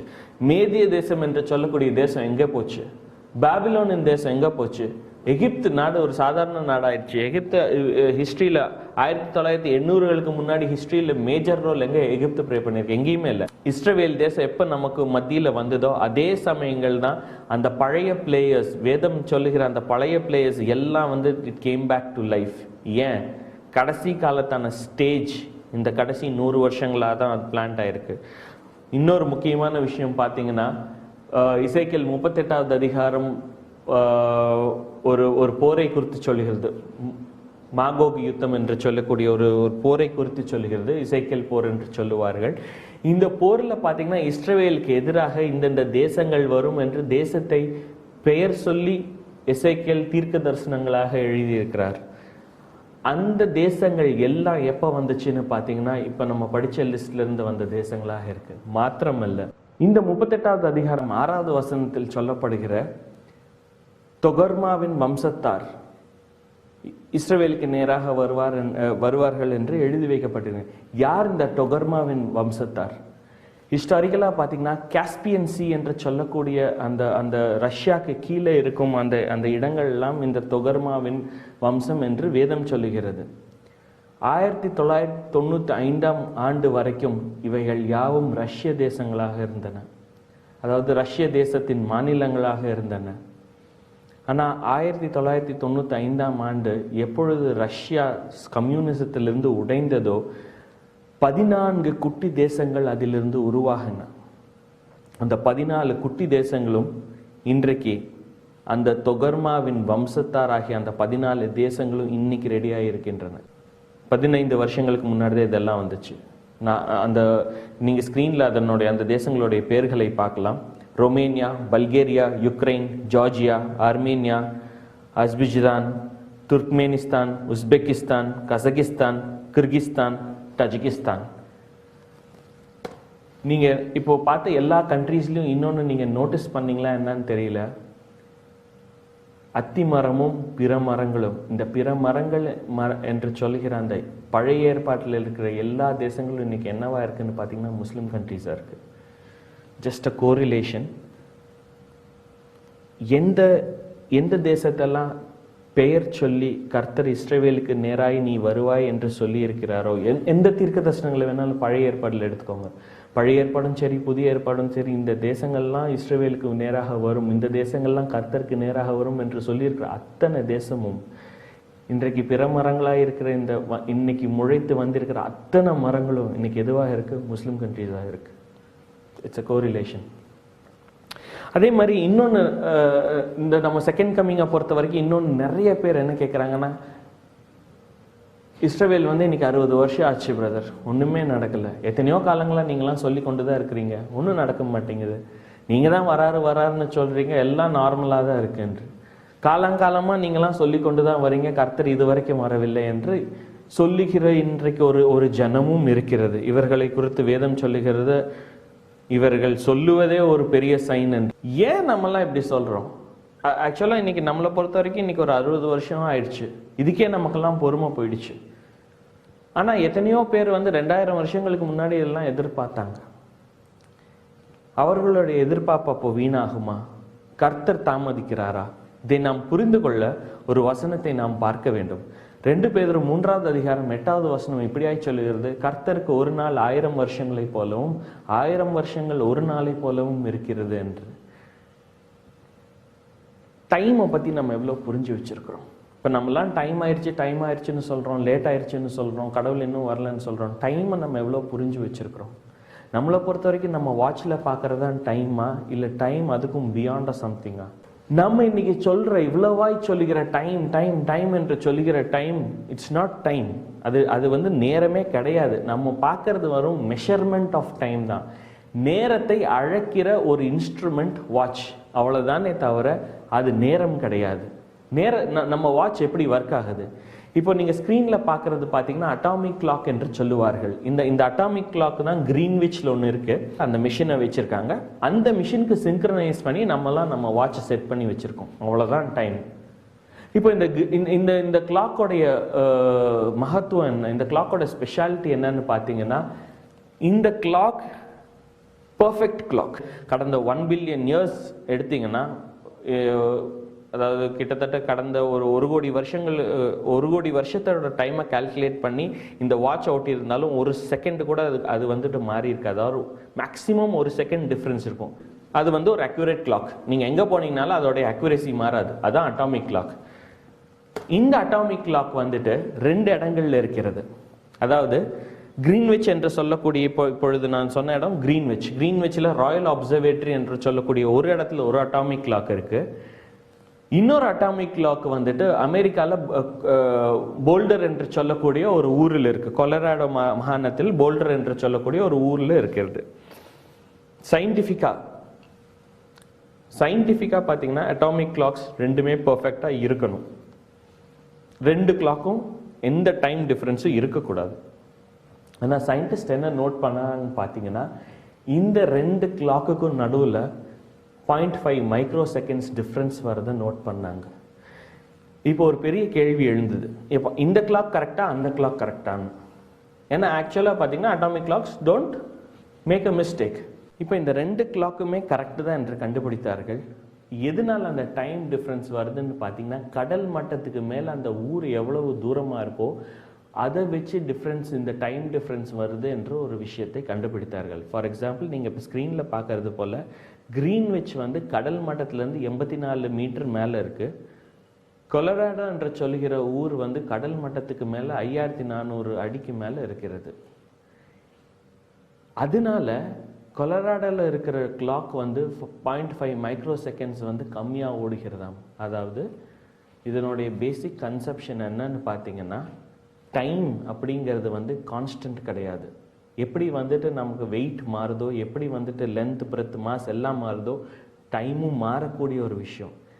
இந்த உலகத்திலேருந்து எவ்வளோக்கு எவ்வளோ மேலே போகிறோமோ டைம் ட்ராப் ஆகிக்கொண்டே வருகிறது. அதுதான் இப்போ ஆக்சுவலாக சயின்டிஃபிக்காக ப்ரூவ் பண்ணியிருக்காங்க. அதுதான் ஐன்ஸ்டீனோட 4வது தியரி ஆஃப் ஸ்பெஷல் ரிலேட்டிவிட்டி. அப்போ நமக்கு 2000 வருஷங்கிறது கடவுள் அமர்ந்திருக்கும் இடத்துல அவருக்கு 2 நாள்னா, அவருடைய டைமில் எப்போ கடைசி காலம் ஆரம்பிச்சது? அதை பற்றி வேதம் என்ன சொல்லுது? வேதத்தில் பார்த்தீங்கன்னா அக்ரேத் என்று சொல்லக்கூடிய ஒரு வார்த்தை உள்ளது. அதாவது எங்கெங்கெல்லாம் கடைசி காலங்கள், கடைசி நாட்கள் என்று நம்ம டிரான்ஸ்லேஷனில் எழுதப்பட்டிருக்கோ அதுக்கு ரூட் வேர்டு, அதுக்கு மூல பாஷையில் பார்த்தீங்கன்னா அக்ரேத் என்று சொல்லக்கூடிய இந்த வார்த்தை வருகிறது. அந்த அக்ரேத் எங்கெங்கெல்லாம் வேதத்தில் வருதுன்னு பார்த்தோம்னா கிட்டத்தட்ட 14 இடங்கள்ல வருகிறது. அந்த 14 இடங்களை இப்போ நான் வாசிக்கிறேன், நீங்க பாருங்க. அவருடைய கிளாக் படி முதலாக எப்போ கடைசி காலம் ஆரம்பிச்சதுன்னு பார்த்தீங்கன்னா, எபிரேயர் 1:2 படி இயேசு கிறிஸ்து என்னைக்கு வந்தாரோ அன்னைக்கு கடைசி காலம் ஆரம்பிச்சிருச்சு. அப்போஸ்தலர்கள் நடவடிக்கை 2வது அதிகாரம் 17வது வசனம் படி எப்பொழுது ஆவியானவர் எல்லாரும் மேலும் ஊற்றப்பட்டாரோ அப்ப கடைசி காலம் ஆரம்பிச்சிருச்சு. பேதுரு காலத்திலேயே கடவுளை பொறுத்த வரைக்கும் இயேசு கிறிஸ்து இந்த உலகத்துக்கு வந்ததுதான் கிளைமேக்ஸ். அப்போவே அவர் கடைசி காலம் ஆரம்பிச்சிடுச்சு. 2 தீமோத்தி 3வது அதிகாரம் 1வது வசனத்திலிருந்து 8வது வசனத்தின் படி இந்த சோஷியல் டீக்ரடேஷன், நம்ம வாழ்க்கிற இந்த சமூகம் ஒரு குழப்பத்துக்கு மத்தியிலும் ஒரு ஒழுங்கீனத்துக்கு மத்தியிலும் போறது கடைசி நாட்கள் என்று வேதம் சொல்லுகிறது. சபையில விசுவாச துரோகம் வருகிறது கடைசி நாட்கள் என்று சொல்லுகிறது. 2 பேதுரு 3வது அதிகாரம் 3வது 4வது வசனங்கள் படி நாம வாழ்கிற இந்த உலகத்துல பொருளாதார பிரச்சனைகள், பொருளாதார சீர்குலைவுகள் வரும் நாட்கள் கடைசி நாட்கள் என்று வேதம் சொல்லுகிறது. யாக்கோபு 5வது அதிகாரம் 1லிருந்து 5 வசனங்கள் வரை ரஷ்யா தேசமும் இஸ்லாமிக் தேசங்களும், இப்ப நம்ம வாசிக்க கேட்ட எல்லா இஸ்லாமிக் தேசங்களும் என்றைக்கு இந்த உலகத்தில் எழும்புகிறார்களோ அது கடைசி நாட்கள் என்ற எசேக்கியேல் 38வது அதிகாரம் சொல்லுகிறது. என்றைக்கு கர்த்தருடைய கோபம் பூமியில் ஊற்றப்படுகிறதோ அது கடைசி நாட்கள் என்று எரேமியா 23:20 சொல்லுகிறது. மகா உபத்திரவத்தின் காலம், உபாகமம் 4வது அதிகாரம் 30வது வசனத்தின் படி மகா உபத்திரவத்தின் காலம் கடைசி காலம் என்று சொல்லப்படுகிறது. எரேமியா 48வது அதிகாரம் 47வது வசனம், 49வது அதிகாரம் 38வது வசனம், 39வது வசனத்தின் படி இஸ்லாம் தேசங்களில் என்றைக்கு ஒரு ரிவைவல் வருகிறதோ, அதாவது ஈலாம் என்று சொல்லுகிற இன்றைக்கு இருக்கிற ஈரான் தேசத்துல ஒரு ரிவைவல் வரும் என்று வேதம் சொல்லுகிறது. இந்த இடம் ஓசியா 3வது அதிகாரம் 5வது வசனத்தின்படி யூதர்கள் எப்பொழுது தங்களுடைய மேசியாவை தேடுகிறார்களோ அது கடைசி காலங்கள் என்று சொல்லப்படுகிறது. இயேசு கிறிஸ்துவின் 2ஆம் வருகை கடைசி காலம் என்று சொல்லப்படுகிறது.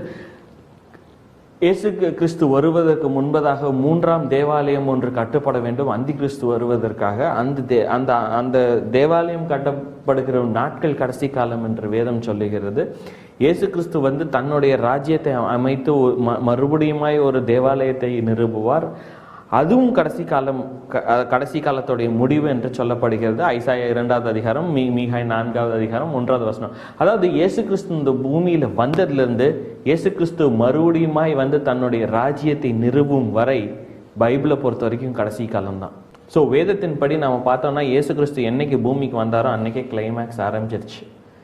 இன்னைக்கு நம்மெல்லாம் எங்க இருக்கோம்னு பார்த்தீங்கன்னா கிளைமேக்ஸோட கடைசியில இருக்கோம். அதாவது நம்ம இந்த 60 வருஷம்னு சொல்லி முணங்குகிறது அவருடைய கடைசி நிமிடங்கள் ஓடிக்கொண்டிருக்கிற அவருடைய கிளாக்ல பார்த்தீங்கன்னா லாஸ்ட் மினிட்ஸ் ஓடிக்கொண்டிருக்கிற ஒரு டைம். நாம் வாழ்கிற இந்த நாட்களை குறித்து, இந்த கடைசி நிமிடங்களை குறித்து மத்தேயு 24வது அதிகாரத்தில் இயேசு கிறிஸ்து தம்முடைய வருகைக்கு முன்பதாக எந்த மாதிரியாக ஒரு சூழ்நிலை இருக்கும் என்று சொல்கிற அந்த ஜெனரிக் ப்ராஃபசிஸ், அந்த பொது நிலையான தீர்க்க தரிசனங்களை நாம் இப்பொழுது ஆராய்வோம். முதலாவதாக அவர் என்ன சொல்கிறார்? அந்த கடைசி நாட்களில் யுத்தங்களையும் யுத்தத்தின் செய்திகளையும் நீங்கள் கேள்விப்படுவீர்கள் என்று. அஃப்கோர்ஸ் இப்போ நம்மெல்லாம் அதை கேட்டோம்னா ஜென்ரிக்காக தான் தெரியும். காலங்காலமாக போர் நடந்துட்டு இருக்கு. அதுக்கு இப்போ என்ன பிரச்சனை? அலெக்சாண்டர் காலத்தில் நடக்காத யுத்தமா, நேபுகாத்நேசர் காலத்தில் நடக்காத யுத்தமா, ரோம சாம்ராஜ்ய காலத்தில் நடக்காத யுத்தங்களா, இல்லை பிரெஞ்சு ரெவல்யூஷன்ல காலத்தில் நடக்காத யுத்தங்களா? ஏன் இதை ஒரு சைனாக நாம் இப்பொழுது பார்க்க வேண்டும்? போர்கள் என்றைக்கும் நடந்து கொண்டு தானே இருந்திருக்கின்றன என்று. ஆனா போர்கள் நடந்து கொண்டு வந்தாலும் எத்தனை பேர் போரின் நிமித்தம் மரித்திருக்கிறார்கள் என்று பார்த்தோம் என்றால், இந்த 20ஆம் நூற்றாண்டை தான் நிபுணர்கள் வந்து the bloodiest century in the history of mankind என்று சொல்லுகிறார்கள். அதாவது அதிக மக்கள் வந்து தங்களுடைய இரத்தத்தை சிந்திய நூற்றாண்டு என்று எதை பார்த்தோம் என்றால் இந்த 20ஆம் நூற்றாண்டு என்று சொல்லுகிறார்கள். கிட்டத்தட்ட 1 பில்லியன் மக்கள், அதாவது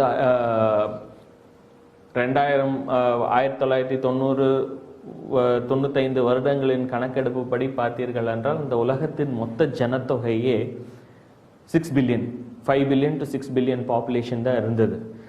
அதுல 1 பில்லியன் இந்த நூற்றாண்டுல மட்டும் வந்து மரித்திருக்கிறாங்க போர்களின் நிமித்தம். இயேசு கிறிஸ்துவின் காலத்துல நம்ம ஸ்டாட்டிஸ்டிக்ஸ் எடுத்து பார்த்தோம்னா மொத்த உலகத்திலேயே வந்துட்டு 1/2 பில்லியன் மக்கள் தான் இருந்தாங்களாமா. ஸோ இயேசு கிறிஸ்து காலத்துல வந்து எத்தனை மக்கள் மொத்தம் உலகத்துல இருந்தாங்களோ அதை காட்டிலும் 2 மடங்கு மக்கள் இந்த கடைசி நூறாண்டுல தங்களை மரித்திருக்கிறார்கள்.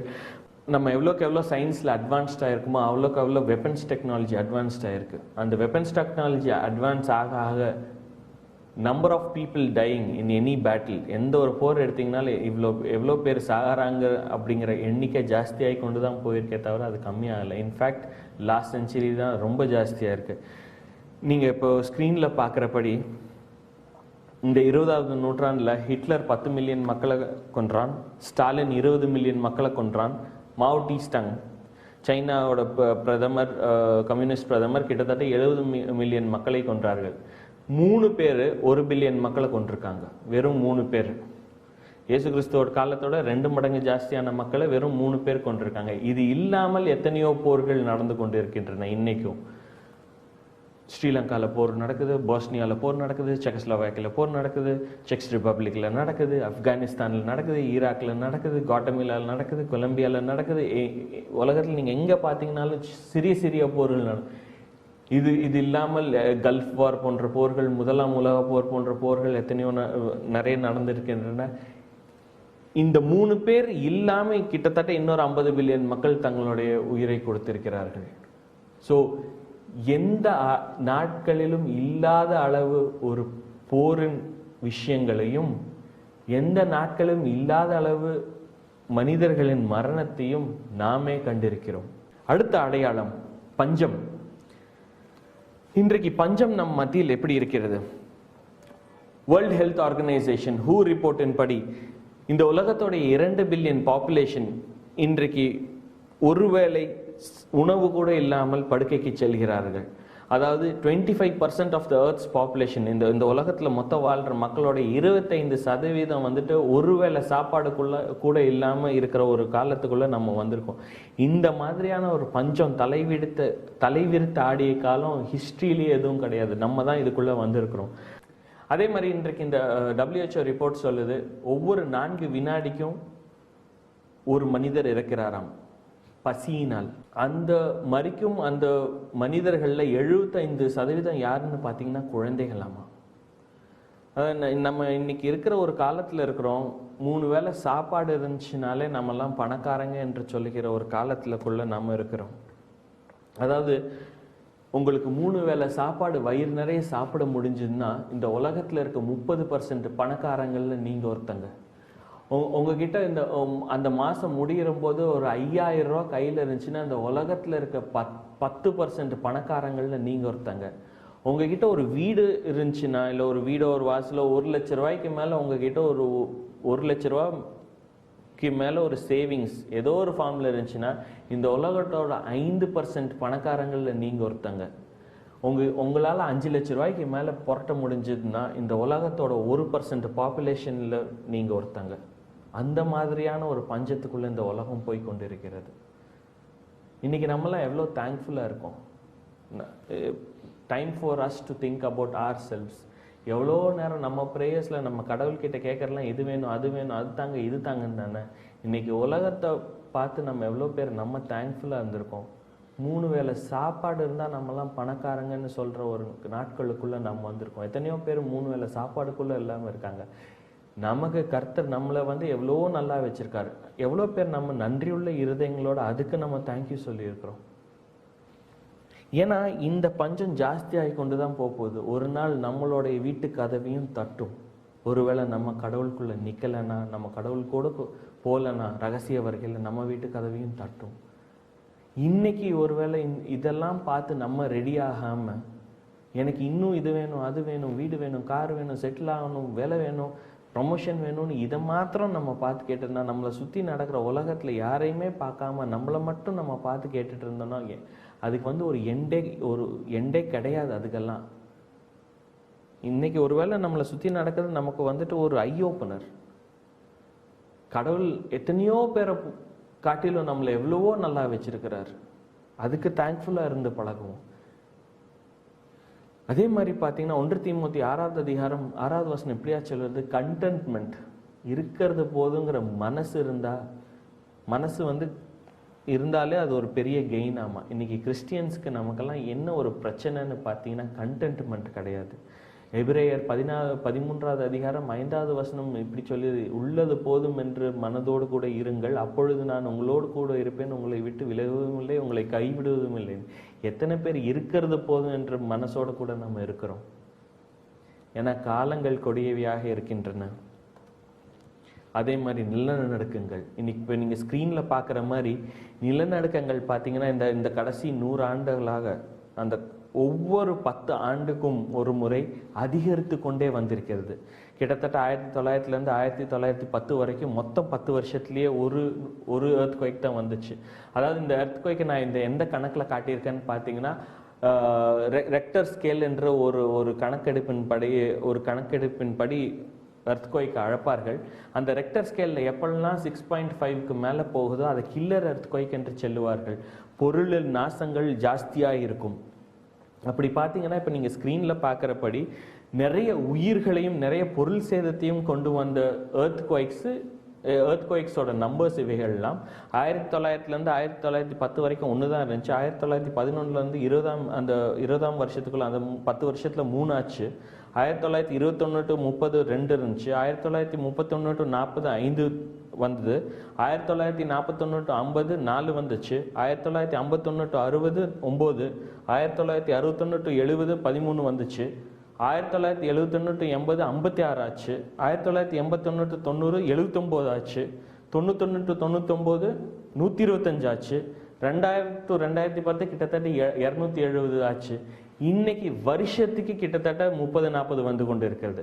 அதாவது 100 வருஷத்துக்கு முன்னாடி பார்த்தீங்கன்னா மொத்தமா மேஜரா நடந்த எர்த்குவைக்கே எவ்வளோன்னு பார்த்தீங்கன்னா உலகத்திலேயே 1-2 தான் நடந்துச்சு. இன்னைக்கு ஒரு நாளைக்கு ஆவரேஜா 1-2 நடந்து கொண்டு இருக்கிறது. அது மாத்திரம் அல்ல, இப்போ நம்மெல்லாம் இன்னும் நம்ம நினைவுகள்ல வந்து தெளிவாக இருக்கக்கூடியது என்னன்னு பார்த்தீங்கன்னா, இப்போ நம்ம ஜப்பான்ல நம்ம பார்த்த சுனாமி அதனுடைய கிளிப்பிங்கை நீங்க பாருங்க. நியூஸ்ல இந்த கிளிப்பிங்கை நம்ம எல்லாரும் பார்த்தோம். டிசம்பர் 2010 ஒரு வினோதமான விஷயம் நம்ம வாழ்க்கையில் இந்த உலகத்தில் நடந்தது. திடீர்னு பார்த்தீங்கன்னா மீன்களும் பறவைகளும் செத்து விழ ஆரம்பித்தன.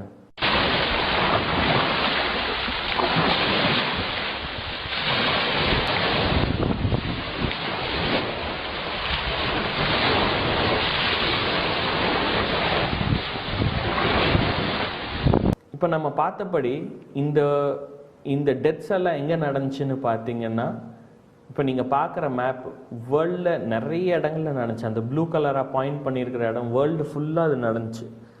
இதை பற்றி நம்ம இந்தியா மீடியாவில் எதுவுமே சொல்லலை, ஏன்னா நம்ம ஊரில் அது நடக்காதனால நம்ம அதை கவரேஜ் பண்ணல. ஆனால் நம்ம யூஎஸில் யூரோப்லலாம் it was a biggest news. ஏன் இது நடந்தது? இப்போ நீங்கள் படத்தில் பார்க்குறபடி இந்த பூமியானது நம்மளோட யூனிவர்ஸில் சூரியனை சுற்றி ஒரு ஆங்கிளில் சுற்றி கொண்டு இருக்கிறது. இதை வந்து டில்ட் என்று சொல்லுவார்கள். ஒரு 23 டிகிரிஸ் டில்ட், அதாவது வடத்துருவம் வந்து ஸ்ட்ரைட்டாக சுற்றுறது, நேராக வடத்துருவத்தில் இல்லை, கொஞ்சம் டில்ட் ஆகி தான் நம்ம ஏர்த் வந்து சுற்றி கொண்டு இருக்கிறது. இந்த டில்ட்டு இன்னும் கொஞ்சம் டிகிரி மாறி இருக்கிறதாம். அந்த டிகிரி எவ்வளோன்னு நமக்கு இன்னும் கரெக்டாக தெரியல. இதை எப்படி கண்டுபிடிச்சோன்னு பார்த்தீங்கன்னா, அமெரிக்காவில் டாம்பா என்ற ஒரு ஊரில் ஒரு இன்டர்நேஷ்னல் ஏர்போர்ட் இருக்குது. அந்த இன்டர்நேஷ்னல் ஏர்போர்ட்டில் நீங்கள் இப்போ படத்தில் பார்க்குறபடி அந்த கருப்பு கோடானது அந்த இன்டர்நேஷ்னல் ஏர்போர்ட்டோட பழைய ரன்வே. இந்த பழைய ரன்வேல இறங்கி கொண்டிருந்த சில மாதங்களுக்கு முன்பதாக போன வருடம் தப்பு செய்ய ஆரம்பிச்சது. அதாவது அவங்க கரெக்டாக அதை லேண்டிங் ஆகாமல் அந்த நேவிகேஷன் சிஸ்டம்ஸ் வந்து தப்பாக ஆரம்பிச்சது. ஸோ அந்த ஏர்போர்ட்டில் இருக்க அத்தாரிட்டிஸ் என்ன பண்ணுறாங்கன்னா, அந்த நேவிகேஷன் சிஸ்டம் எதை வட துருவம் தென் துருவம் என்று காண்பிக்கிறதோ அதை மையமாக வைத்து புது ரன்வே போட்டிருந்தார்கள். அதுதான் நீங்கள் இப்போ பார்க்குற ரெட் கலர் ரோடு, அந்த ரெட் கலர் கோடு. அந்த ரெட் கலர் கோடுக்கும் இந்த பழைய கருப்பு கலர் கோடுக்கும், பழைய ரன்வேக்கும் புது ரன்வேக்கும் கிட்டத்தட்ட 10 டிகிரி டிஃபரன்ஸ் இருக்கிறது. இந்த 10 டிகிரி டிஃபரன்ஸ்னால இன்னைக்கு என்ன கண்டுபிடிச்சிருக்கோம்னா, நம்ம சுத்துற இந்த உலகத்தோட இந்த பூமியோட ஆக்சிஸ் வந்து இன்னும் கொஞ்சம் டிகிரிஸ் வந்து டில்ட் ஆகிருக்கு, இன்னும் கொஞ்சம் டிகிரிஸ் மாறி இருக்கு என்று இன்னைக்கு கண்டுபிடித்திருக்கிறோம். ஏன் அந்த பறவைகள் செத்து விழ ஆரம்பிச்சன? டிசம்பர் 4 2010 ரஷ்யாவோட ஒரு மினிஸ்ட்ரி ஆஃப் எக்ஸ்ட்ராடினரி அஃபேர்ஸ், அபாய சூழ்நிலைகளில் வந்துட்டு அபாய சூழ்நிலைகளை வந்து அறிவிக்கும் ஒரு மினிஸ்ட்ரி இப்படி சொன்னது, உலகத்தோட மேல் பரப்பில் இருக்கிற அந்த கிளவுட்ஸில் வந்து பாய்சனஸ் கேஸ் மிக்ஸ் ஆயிடுச்சு என்று சொல்ல ஆரம்பித்தது. அந்த பாய்சனஸ் கேஸ் வந்துட்டு அந்த அட்மாஸ்பியரில் மிக்ஸ் ஆனதுனால அந்த பறவைகளும் அந்த மீன்களும் செத்து விழ ஆரம்பிச்சன. இதை வந்து நம்ம கொஞ்சம் லேட்டாக கண்டுபிடிச்சோம். ஏன் அந்த பாய்சனஸ் கேஸ் மிக்ஸ் ஆச்சுன்னு பார்த்தீங்கன்னா, அந்த பூமியானது அதனுடைய நிலையிலேருந்து கொஞ்சம் டில்ட் பண்ணோன்னு அந்த ஸ்பேஸில் இருக்கிற நிறைய அந்த டில்ட் ஆகிற அந்த ஜர்க்கில் வந்து நம்மளுடைய அட்மாஸ்பியர் கொஞ்சம் கலைஞ்சிருக்கு. அந்த அட்மாஸ்பியர் கலையிற அந்த நேரத்தில் வந்து யூனிவர்ஸில் இருக்க நிறைய பாய்சனஸ் கேஸஸ் வந்து அந்த அட்மாஸ்பியருக்குள்ளே வந்து மிக்ஸ் ஆகிருக்கு. எந்த மாதிரியான பாய்சனஸ் கேஸ் வந்திருக்கு? இந்த பறவைகளும் இந்த மீனும் மரித்த பாய்சனஸ் கேஸ் எதுன்னு பார்த்தீங்கன்னா ஹைட்ரஜன் சைனைடு. நம்ம சைனைடு குப்பிகளில் இருக்கிற அந்த சைனைடு தான் வந்து பாய்சனஸ் கேஸாக வந்து நம்ம அட்மாஸ்பியரில் கலந்ததுனால நம்ம பார்த்த இத்தனை உயிரினங்கள் வந்து மரித்திருக்கின்றன. இந்த ஹைட்ரஜன் சைனைடு இன்னும் கொஞ்சம் இந்த டோசேஜ் ஜாஸ்தியாக ஆயிருந்துச்சுன்னா நம்மளுடைய மனிதர்களையும் அது பாதித்திருக்கும். ஆனால் கர்த்தர் அதற்கு விடாமல் ஜீவராசிகளை மட்டும் அவர் வந்து ஜீவராசிகளின் உயிரை மட்டும் எடுத்து நமக்கு ஒரு எக்ஸாம்பிளை கொடுத்துருக்காரு. அதாவது அந்த டைமிங்கை பொறுத்த வரைக்கும் நான் ஒன்று யோசிப்பேன். டிசம்பர் மாதம் டிசம்பர் 28 கடவுள் நமக்கு கொடுத்த மெசேஜ் என்னன்னு பார்த்தீங்கன்னா, நீ வாழ்கிற உலகத்தை நான் 10 டிகிரி திருப்பி வச்சிருக்கேன். ஆனால் நம்மெல்லாம் சொன்னது என்ன? புது வருஷத்தில் என்ன ப்ராஃபஸி, புது வருஷத்தில் என்ன ஆசீர்வாதம். இந்த வருஷம் பார்த்தீங்கன்னா கடவுள் வந்து நமக்கு சொன்னது ஒன்று தான், ஜட்ஜ்மெண்ட் தான், செலக்டிவ் ஜட்ஜ்மெண்ட்.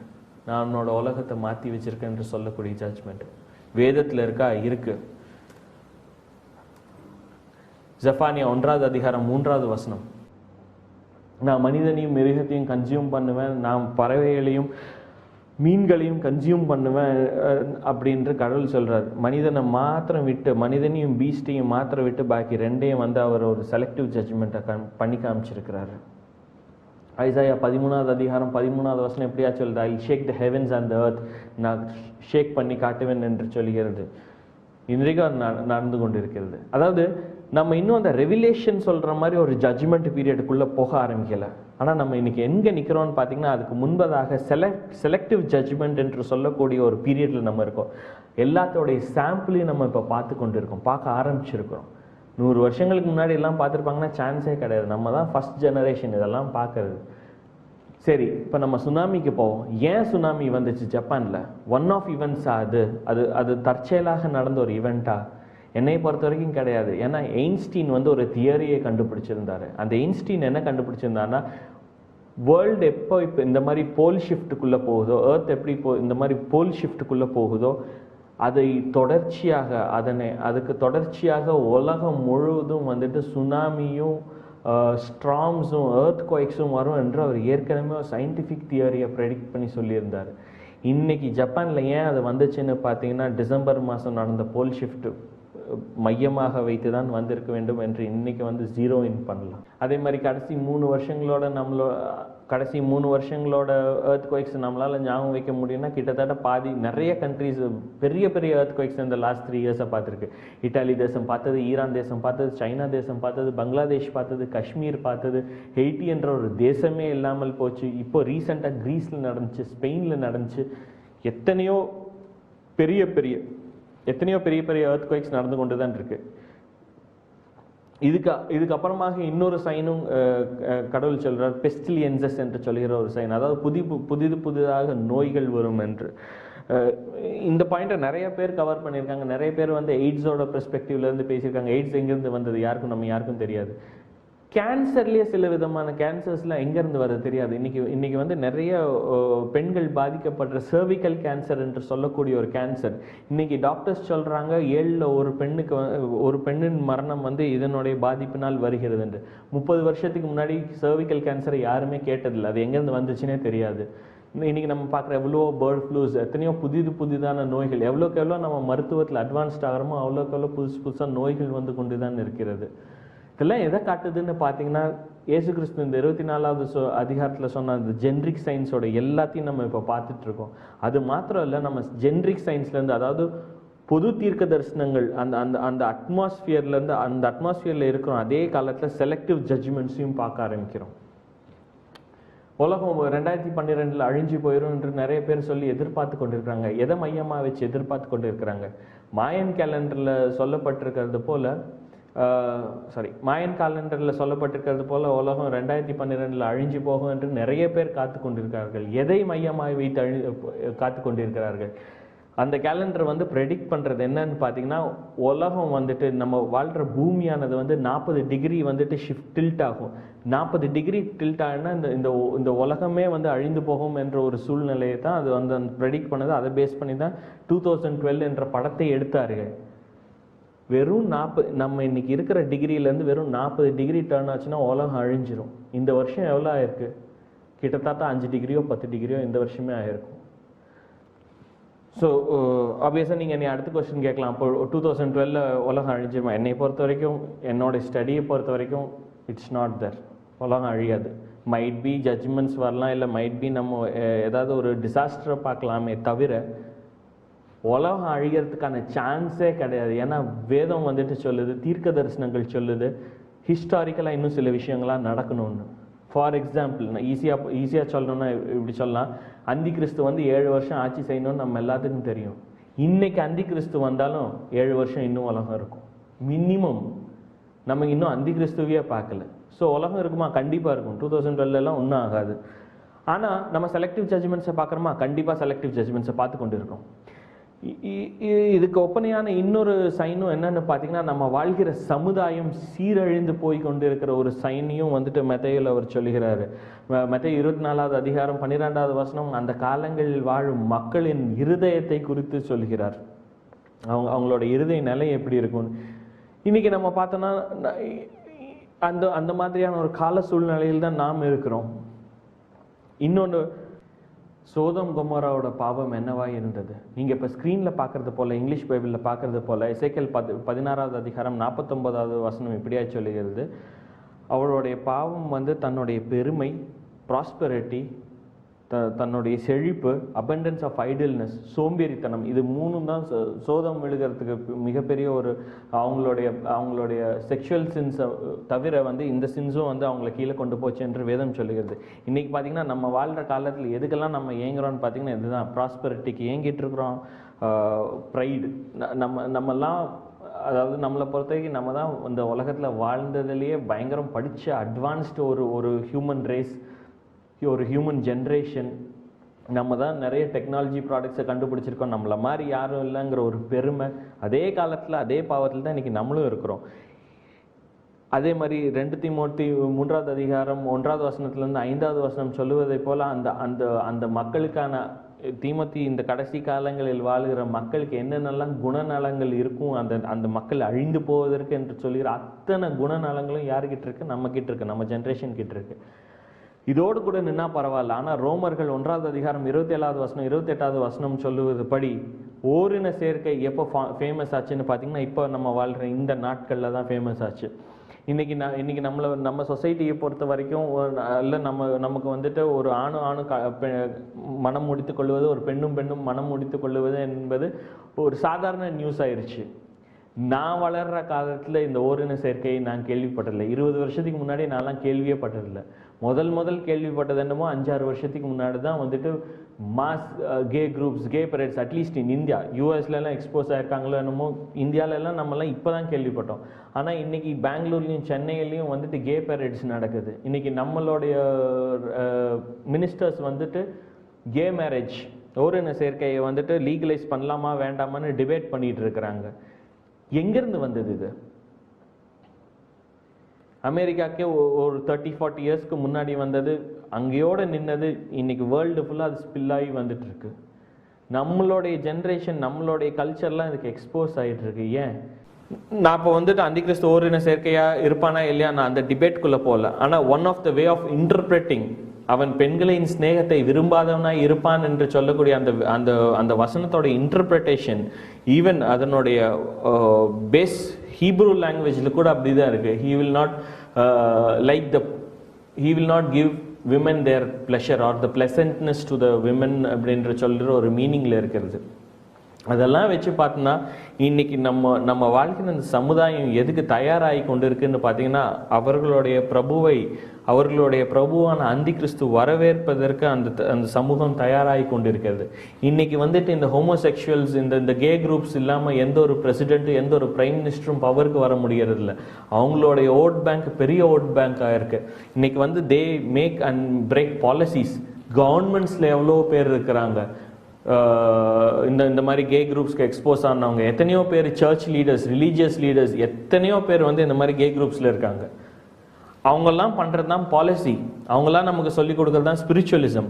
நம்மளுடைய ஸ்கூல்ஸில் இது கரெக்ட் என்று சொல்லிக் கொடுக்க ஆரம்பித்து விட்டார்கள். இந்தியாவுக்கு இன்னும் வரல. இன்னொரு 3-4 வருஷத்தில் நம்ம லோக்கல் ஸ்கூலில் அதை சொல்லி தருவாங்க. இன்னைக்கு யூஎஸ்லையும் யூகேலையும் சில்ட்ரனோட டெக்ஸ்ட் புக்ஸில் இன்னைக்கு சொல்லி தராங்க, homosexuality is nothing, it is okay அப்படின்னு நம்மளுடைய குழந்தைகளுக்கு சொல்லித்தர ஆரம்பித்துட்டார்கள். அந்த டோட்டல் சொசைட்டியே சோதம் கொமோரா மாதிரி இன்னைக்கு நாசமாகி கொண்டு இருக்கிறது. இது கடைசி காலங்களுடைய ஒரு மிகப்பெரிய சைன். அது மாத்திரமல்ல, நம்மளுடைய way of life, way of dressing, way of thoughts கூட சொல்லப்பட்டு இருக்கிறது. இப்போ நீங்கள் இந்த ஸ்க்ரீனில் பார்க்குற இந்த ஃபோட்டோவை நான் இங்கிலீஷ் வேதாகமத்திலேருந்து உங்களுக்கு எடுத்து காட்டுகிறேன். தமிழ் வேதாகமத்தில் அது எப்படி எழுதியிருக்கு என்றும் நாம் பார்ப்போம்.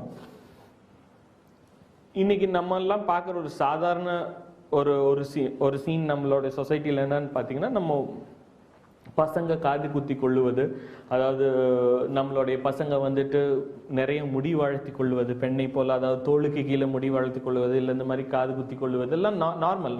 நம்ம சென்னை, பெங்களூரு, கோயம்புத்தூர்லாம் நார்மலாக பார்க்குற ஒரு இது. 1 கொரிந்தியர் 6வது அதிகாரம் 9வது வசனம் யாரெல்லாம் ஹெவனுக்குள்ளே போக மாட்டாங்கன்னு ஒரு லிஸ்ட்டை கொடுக்குது. அந்த லிஸ்ட்டில் பார்த்தீங்கன்னா ஒரு வார்த்தை இங்கிலீஷில் இருக்கு, எஃபிமெனிட்ஸ்ன்னு சொல்லக்கூடிய ஒரு வார்த்தை இருக்கிறது. தமிழ்ல இந்த வார்த்தையை சுய புணர்ச்சிக்காரர்கள் என்று டிரான்ஸ்லேட் பண்ணியிருக்காங்க. பட் ஆக்சுவல் வேர்டு பார்த்தீங்கன்னா எஃபிமெசி. எஃபிமெனட்ஸ் என்றால் என்ன? என்றைக்கு ஒரு ஆண் ஒரு பெண்ணை போல ஏதாவது ஒன்றை செய்கிறானோ he becomes an effeminate. ஒன்று வந்துட்டு கிராஸ் ட்ரெஸ்ஸிங் என்று சொல்லுவார்கள். கிராஸ் ட்ரெஸ்ஸிங் கல்ச்சர்லாம் நமக்கு இன்னும் வந்ததில்லை. அதாவது ஒரு ஆண் வந்து பெண்ணுடைய ஆடையை தரித்து கொள்வது ஃபாரினில் வந்து அது சகஜம், அட்லீஸ்ட் ப்ரைவேட் பார்ட்டிஸில். பட் நார்மல் கான்செப்டில் பார்த்தீங்கன்னா எஃபிமெனிட்ஸ். இப்போ நான் சொல்கிற வார்த்தையை நீங்கள் பார்க்குற ஃபோட்டோ வந்து ஒன்றும் இல்லை. நான் இப்போ சொல்கிற வார்த்தையை நான் வந்து கூகுளில் போட்டு இன்டர்நெட்டில் சர்ச் பண்ணி பார்த்தேன். சரி, இந்த வார்த்தைக்கு வந்துட்டு சாதாரண ஃபோட்டோஸ் என்னென்னு கூகுள் எடுத்து கொடுக்குற ஒரு ஃபோட்டோவை தான் நான் சொல்கிறேன். அதாவது நீங்கள் வந்து என்னை பார்த்து கேட்கலாம், அப்போ வந்து காது குத்தின ஒரு ஆண் வந்து காது குத்தி இருந்தால் வந்து ஹெவனுக்கு போக முடியாதா என்று நீங்கள் என்னை பார்த்து கேட்கலாம். இன்னைக்கு நான் சொல்லலை, இவங்க தான் எஃபிமெனட்னு. இந்த வார்த்தையை நான் இன்டர்நெட்டில் போட்டு சர்ச் ஆப்ஷன் கொடுத்தா அந்த இன்டர்நெட் எடுத்து காட்டுற ஃபோட்டோவை தான் நான் உங்ககிட்ட காட்டுறேன். உலகம் வந்து அதுக்கு டெஃபினிஷன் கொடுக்குது, நான் அதுக்குனுடைய டெஃபினிஷன் நான் கொடுக்கல. உலகம் சொல்லுது காது குத்தி இருந்தால் நீ எஃபிமெனட்னு, பைபிள் சொல்லுது நீ எஃபிமெனட்டாக இருந்தால் மேலே போக மாட்டேன்னு. இன்னைக்கு எத்தனையோ கிறிஸ்டியன்ஸ் இந்த மாதிரி சர்ச்சுக்கு வரதை நம்ம பார்த்துருக்கோம். எத்தனை பேர் நம்ம பாஸ்டர்ஸ் நம்ம சொல்லியிருக்கோம், இந்த மாதிரி நீ வராத, உன்னை நீ மாற்றிக்கோள், ஏன்னா நீ வந்து ஹெவனுக்கு போக மாட்டேன்னு. அஃப்கோர்ஸ் நம்ம வந்து கர்த்தருடைய கிருபையை பற்றி பேசுவோம். கர்த்தருடைய கிருபை எல்லாவற்றையும் மூடும். இவங்க ஹெவனுக்கு போக மாட்டாங்கன்னு பழைய ஏற்பாட்டில் எழுதலை, புதிய ஏற்பாட்டில் எழுதியிருக்கு. கொரிந்தியனில் பால் எழுதியிருக்கிறாரு. அது மாத்திரம் இல்லை, இப்போ நீங்கள் ஸ்க்ரீனில் பார்க்குற இந்த ஃபோட்டோஸ்லாம், அதாவது இப்போ நீங்கள் பார்க்குற ஃபோட்டோஸ்லாம் ரொம்ப சாதாரணமான ஃபோட்டோஸ். இதை வந்து நான் கூட ஒன்றும் சொல்ல முடியாது. இதில் வந்து தப்பாக நினைக்கிறதுக்கு எதுவுமே இல்லை. அதில் ஆணோடைய ஃபோட்டோவும் இருக்குது, பெண்ணோடைய ஃபோட்டோவும் இருக்குது. இந்த ஃபோட்டோக்கு பின்னாடி ஒரு வார்த்தை இருக்குது. நான் எந்த வார்த்தையை போட்டு இந்த ஃபோட்டோ தேடுறப்ப இந்த ஃபோட்டோலாம் வந்துச்சுன்னு பார்த்தா லக்வேஷியஸ்னஸ் என்று சொல்லக்கூடிய ஒரு வார்த்தையை போட்டு தேடும்போது இந்த லக்வேஷியஸ்னஸ் என்ற வார்த்தையை நான் எங்கிருந்து எடுத்தேன்? கலாத்தியர்கள் 5வது அதிகாரம் 19வது வசனத்தில் இவங்கெல்லாம் போக மாட்டாங்கன்னு ஒரு லிஸ்ட் இருக்குது. அந்த இவங்கெல்லாம் போக மாட்டாங்கிறாங்க அப்படிங்கிற அந்த லிஸ்ட்டில் பார்த்தீங்கன்னா இந்த லக்வேஷியஸ்ங்கிற வார்த்தை ஆங்கிலத்தில் இருக்கிறது. இவர்கள் கிறிஸ்துவர்களாயிருந்தாலும் மேலே போக மாட்டாங்களாமா? இப்போ நீங்கள் என்னை பார்த்து கேட்கலாம், அப்போ அவங்க ட்ரெஸ் பண்ணியிருக்கிறது தப்பா என்று. நான் அதில் கமெண்ட்டே பண்ண முடியாது. இதுவும் உலகம் தான் டிஸ்கிரிப்ஷன் கொடுக்குது. அதாவது ஒரு பெண்ணு வந்து இந்த மாதிரி பேண்ட்டையும் ஷர்ட்டையும் போட்டிருந்தா இந்த கேட்டகரியில் வரும், இல்லை ஒரு பையன் வந்து டைட்ஸ் பேண்ட் போட்டு இல்லை இந்த மாதிரிலாம் போட்டிருந்தா இந்த கேட்டகரியில் வருவாங்கன்னு உலகம் அதுக்கு கொடுக்குது. என்னுடைய அண்டர்ஸ்டாண்டிங்கில் நான் ஒன்று அதே மாதிரி இந்த லக்வேஷியஸ்னஸ்க்கு எக்ஸ்பிளனேஷன் வந்துட்டு கிரீக் வேர்டோட அதனுடைய ரூட் வேர்டான கிரீக் வேர்ட்லேருந்து அதனுடைய எக்ஸ்பிளனேஷன் என்ன சொல்கிறதுனா shamelessness. One of the explanation. எனக்கு என்னைக்கு வெக்கம் இல்லாமல் நான் ட்ரெஸ் பண்ணுறேனோ நான் இந்த கேட்டகரியில் வரேன். என்னுடைய லாங்குவேஜில் நீங்கள் கேட்டிங்கன்னா நான் இதுக்கு இந்த எக்ஸ்பிளனேஷன் தான் தர முடியும். என்னைக்கெல்லாம் நம்மளுடைய ட்ரெஸ்ஸிங் நம்ம முகத்தை எடுத்து காட்டாமல் நம்மளுடைய உடலை எடுத்து காட்டுகிறதோ அது லக்வேஷியஸ்னஸ் கீழே வருது. நம்மளுடைய ட்ரெஸ்ஸிங் ஒருவேளை நம்ம உடலை எடுத்து காட்டக்கூடிய ஒரு ட்ரெஸ்ஸாக இருந்துச்சுன்னா, ஆணாக இருந்தாலும் சரி பெண்ணாக இருந்தாலும் சரி. இன்றைக்கி எத்தனையோ பசங்க வந்து ஃபோர்செப்ஸ், பைசெப்ஸ், சிக்ஸ் பேக்லாம் காட்டணும்னு நம்ம ஆசைப்படுறோம். ஆணாக இருந்தாலும் சரி பெண்ணாக இருந்தாலும் சரி, என்னைக்கு நம்ம உடலை எடுத்து காட்டுறதுக்காக ட்ரெஸ் பண்ணுறோமோ நம்ம இந்த கேட்டகரிக்குள்ளே வரோம். பைபிள் சொல்லுது இந்த கேட்டகரிக்குள்ளே வந்தோன்னா ஹெவனுக்கு போக மாட்டோம்னு. Even dressing matters. இந்த வார்த்தை இங்கே கூட நிற்கவில்லை. மத்தேயு 7வது அதிகாரம் 22வது வசனம் 23வது வசனத்தில் இந்த வார்த்தை இருக்கு. எஃபிஷியன்ஸ் 4வது அதிகாரம் 19வது வசனத்தில் இந்த வார்த்தை இருக்கு. 1 பேதுரு 4வது அதிகாரம் 3வது வசனத்தில் இந்த வார்த்தை இருக்கு. கிட்டத்தட்ட 5-6 இடத்துல இந்த வார்த்தைகள் இருக்கு. இன்னைக்கு நம்ம சொசைட்டியில் எதெல்லாம் சாதாரணம் என்று சொல்றோமோ, எதெல்லாம் நார்மல் என்று சொல்றோமோ, அதெல்லாம் பைபிளில் ஹெவனுக்குள்ள கூட வர முடியாத கேட்டகரி என்று சொல்லக்கூடிய கேட்டகரியில் இருக்கு. அப்போ எந்த அளவு நம்ம வந்துட்டு நம்ம உலகம் கீழே போயிருக்கு, எந்த அளவு நம்ம சொசைட்டி கீழே போயிருக்கு, நமக்கெல்லாம் இது நார்மலாக. நம்ம குழந்தைங்களை வளர்க்குறப்ப இது ஒரு முக்கியமானதை நம்ம எடுத்துக்கொள்ள வேண்டியது. ஏன்னா நம்ம குழந்தைங்க நிறைய விஷயங்களை கேட்குறாங்க, தெரிஞ்சு கேட்குறாங்களோ தெரியாமல் கேட்குறாங்களோ, வளர்கிற வயசில் கேட்குறாங்க. ஆனால் இது கரெக்டு இது தப்புன்னு சொல்லி வளர்த்துறக்கு அறிவு, வேதத்துக்கோடைய அறிவு நம்ம கிட்ட இல்லைன்னா அவங்களுடைய ஆத்மாவுக்கு அப்பா அம்மாவாகிய நாம வந்துட்டு மேலே வந்துட்டு கணக்கு ஒப்புவிக்கணும். சரி, நம்ம அடுத்த ஒரு தீர்க்க தரிசனத்துக்கு போகலாம். மத்தேயு 24வது அதிகாரம் 15வது வசனத்துல சொல்கிறார், பாலாக்கரின் அருவருப்பை நீங்க பார்க்கும் பொழுது உங்களுடைய இடத்தை விட்டு ஓடுங்கள் என்று இயேசு கிறிஸ்து ஒரு தீர்க்க தரிசன ஒரு சைனை சொல்றாரு. யார் இந்த பாலாக்கரின் அருவருப்பு? தானியலோட புஸ்தகத்துல பாத்தீங்கன்னா அந்தி கிறிஸ்து என்ன பண்ணுகிறான் என்று பாத்தீங்கன்னா, பாலாக்கரின் அருவருப்பு என்றால் என்னவென்றால், தேவனுடைய பரிசுத்த ஆலயத்தில் தீட்டு உண்டாக்குவது பாலாக்குறவர்னு அருவருப்பு. அதை அந்தி கிறிஸ்து செய்கிறான். இயேசு கிறிஸ்து என்ன சொல்றாருன்னா, அது நீங்க பார்க்கும் பொழுது, நீங்க எப்ப வந்து அதை பார்க்குறீங்களோ, நீங்க இருக்கிற இடத்துல இருந்து ஓடி போய், நீங்க இருக்கிற இடத்துல இருந்து மலைகளை நோக்கி ஓடுங்கள் என்று சொல்லுகிறார். ஏன் அதை சொல்லுகிறார் பாத்தீங்கன்னா, ஆன்டி கிரைஸ்ட் என்ன பண்ணுவான்? டானியல் 11வது அதிகாரம் பார்த்தீங்கன்னா, பாபிலோன் தேசத்தில் ஆன்டியோகஸ் IV எபிஃபனஸ் ஒரு அரசன் இருந்தான். அவன் என்ன பண்ணான்னு பார்த்தீங்கன்னா, தேவாலயத்தில் வந்து பன்றியை பலி கொடுத்தான். அதுக்கப்புறம் தான் மெக்கபியன் ரிவால்ட் என்று சொல்லக்கூடிய ஒரு ரிவோல்ட் வந்தது. இன்றைக்கு வரைக்கும் அந்த ரிவோல்ட்டையும் அதனுடைய வெற்றியும் யூதர்கள் கொண்டாடி கொண்டு வருகிறார்கள். அவன் பண்ணது இனஃப் இஸ் இனஃப் என்று சொல்லி ஒரு ரிவோல்ட்டுக்கு எழுந்திருச்சாங்க. அது மேஜர் ஹிஸ்டாரிக்கல் பாயிண்ட். டேனியல் சொல்லும்போது சொல்றாரு, அந்த 11வது அதிகாரத்தோட சீக்வன்ஸை நீங்க படிச்சீங்கன்னா புரியும். நிறைய பேருக்கு ஆக்சுவலாக ஹிஸ்டரி புரியாம டேனியல் 11 புரியறது கொஞ்சம் கஷ்டம். டேனியல் 11 பார்த்தீங்கன்னா பேசிக்கா வந்துட்டு பாபிலோன் அரசனுக்கும் எகிப்தின் அரசனுக்கும் என்ன நடக்குது என்று சொல்லி அந்த ஜென்ரேஷனா நடக்கிறத வந்துட்டு சொல்லுகிற ஒரு சில விஷயங்களா இருக்கிறது. எதனோட கூட வந்து நிறுத்துறாருன்னா, டேனியல் இந்த ஆன்டியோகஸ் IV எபிஃபனஸோட நிறுத்தி அவனுடைய கண்களில் அந்தி கிறிஸ்துவை பார்க்கிறார். அதாவது அவனோட பாயிண்ட் ஆஃப் ஆங்கிள் இருந்து அவர் வந்து ஆன்டி கிரைஸ்டை பார்க்கிறாரு. இட்ஸ் அ வெரி வண்டர்ஃபுல் இது அந்த ப்ராஃபசிஸ் நம்ம புரியணும்னா. ஸோ அந்த ப்ராஃபசி பார்க்கும்போது அவர் எதனால வந்து அந்த இந்த அரசனை வைத்து அவன் கண்களின் மூலமா அந்தி கிறிஸ்து பார்க்கறாருன்னா, அந்தி கிறிஸ்து அவன் பண்றது போல ஏதோ ஒன்று பண்ண போறான். அவன் அப்படி பண்ணணும்னா இன்னைக்கு என்ன வேணும்னு பார்த்தீங்கன்னா, எருசலேம்ல தேவாலயம் வேணும். இன்னைக்கு அதாவது அந்த கடைசி காலம் எப்படி தெளிவாய் தெரிந்து கொள்வோம் என்று பார்த்தீர்கள் என்றால், இது வந்து செலக்டிவ் ப்ராஃபஸி, துல்லியமாக இருக்கும் ஒரு ப்ராஃபஸி. அந்தி கிறிஸ்து வரணும்னா ப்ரீ கண்டிஷன் என்ன? எருசலேம்ல தேவாலயம் என்று ஒன்று இருக்கணும். ஒன்று அவன் கட்ட ஆரம்பிப்பான், இல்லை அவன் வருகிற நாட்கள்ல அது கட்டி முடிவாய் இருக்கும். இன்னைக்கு அந்த விஷயங்கள் இஸ்ரவேல் எப்படி நடந்து கொண்டு இருக்கின்றன? இப்போ நீங்க போட்டோல பார்க்கறது போல இதைத்தான் டெம்பிள் மவுண்ட் என்று சொல்லுவோம். அக்ஸா மசூதி இருக்கிற அந்த டெம்பிள் மவுண்ட். இந்த இடத்துல தான் நம்ம இஸ்ரவேலுக்கும் யூதர்களுக்கும் சரி முஸ்லிம்களுக்கும் சரி காலங்காலமாய் பிரச்சனை நடந்து கொண்டு வருகிறது. இதுக்கு முன்பதாக நீங்க பார்த்த சிடியில கர்த்தரின் கண்மலை என்ற சிடியில் நம்ம இதை பற்றி டீட்டெயில்டாக பேசியிருக்கிறோம். ஏன் வந்து இவங்க இப்போ இவ்வளோ நாள் ப்ராப்ளம் பண்ணுறாங்க, எதுக்காக எருசலேமுக்காக அவங்க போராடுகிறார்கள் என்று.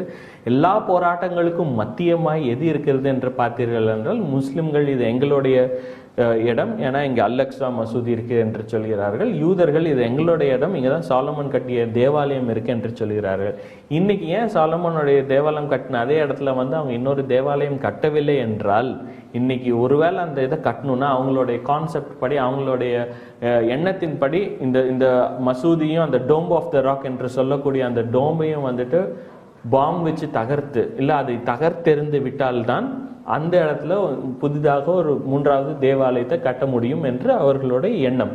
அதனாலதான் இன்னைக்கு வரைக்கும் அது கட்டல. ஏன்னா அது கட்டினா 3rd வேர்ல்டு வார் வந்துடும்.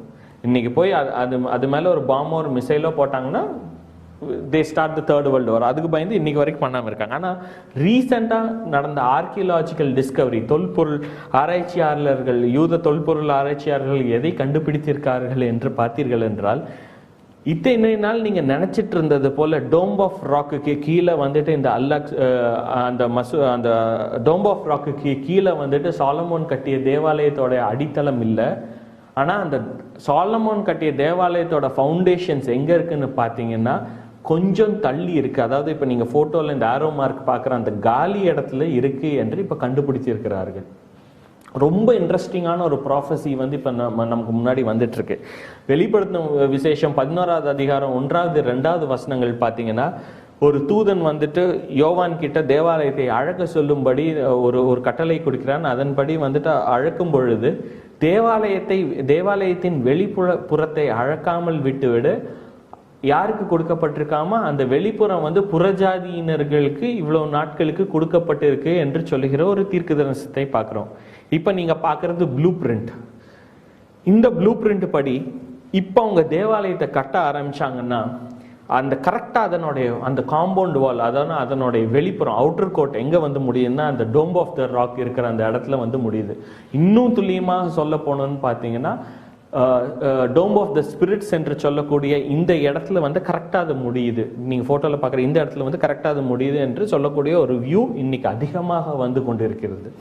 ஸோ இன்னைக்கு ஒருவேளை இது கட்டுவாங்களே, ஆனால் நம்ம சில காலங்களில் பார்ப்போம் அந்த மசூதியும் நிற்கும், மூன்றாவது தேவாலயமும் நிற்கும். அந்த மாதிரி ஒரு காம்ப்ரமைசிங் சிச்சுவேஷன்ஸ் நம்ம பார்க்க போகிறோம். இந்தியாவில் எப்படி இத்தனை நாள் பிரச்சனை முடிஞ்சுது, ஹிந்துஸ்க்கும் முஸ்லீம்ஸ்க்கு எத்தனோ நாள் நம்ம வந்துட்டு பாபர் மசூதி பிரச்சனை நடந்து கொண்டு இருந்துச்சு. இன்றைக்கி ஏன் நம்ம எல்லாம் அமைதியாயிட்டோம்? ஏன்னா கோர்ட் வந்து சொல்லிச்சு, உனக்கு என்ன பிரச்சனை, நீ மசூதியும் வச்சுக்கோ, நீ வந்து டெம்பிளையும் வச்சுக்கோ, 2 பேரும் வச்சுக்கோங்க, ப்ராப்ளம் சால்வ்டா, இட் இஸ் சால்வ். எப்படி இன்னைக்கு உலகத்தில் இந்த ஜூயிஷ் பிரச்சனை முடிய போகுது? ஒரு காலத்தில் UN இன்டர்வியூன் ஆகி சொல்லும், சாலமோன் ஆர்கியலாஜிக்கல் டிஸ்கவரி படி சாலமோனுடைய ஃபவுண்டேஷன் இது இல்லை, அப்போ நீ வந்துட்டு மசூதி இடிக்க வேண்டால, நீ உன்னுடைய ஃபவுண்டேஷனில் நீ வந்து உன் கோவிலை கட்டிக்கோ, மசூதி அது வாட்டுக்கு இருக்கட்டும் என்று ரெண்டும் ஒரு காலத்தில் நிற்க போகுது நம்ம பார்க்குறோம். அதனுடைய வேலைகள் இப்போ ஆரம்பித்து விட்டன.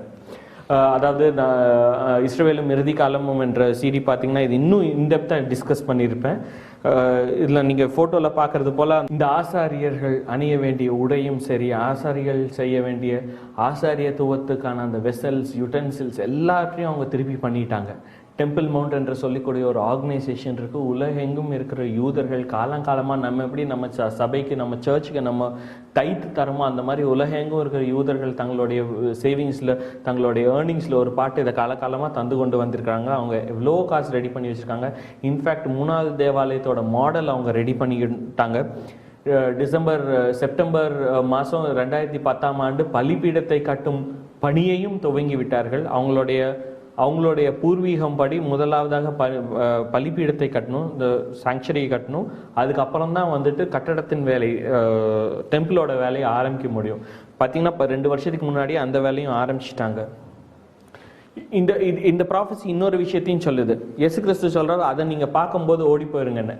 அப்போ இட் இம்ப்ளிகேட்ஸ் அது நடக்கும் பொழுது உலகம்லாம் பார்ப்பாங்கன்னு.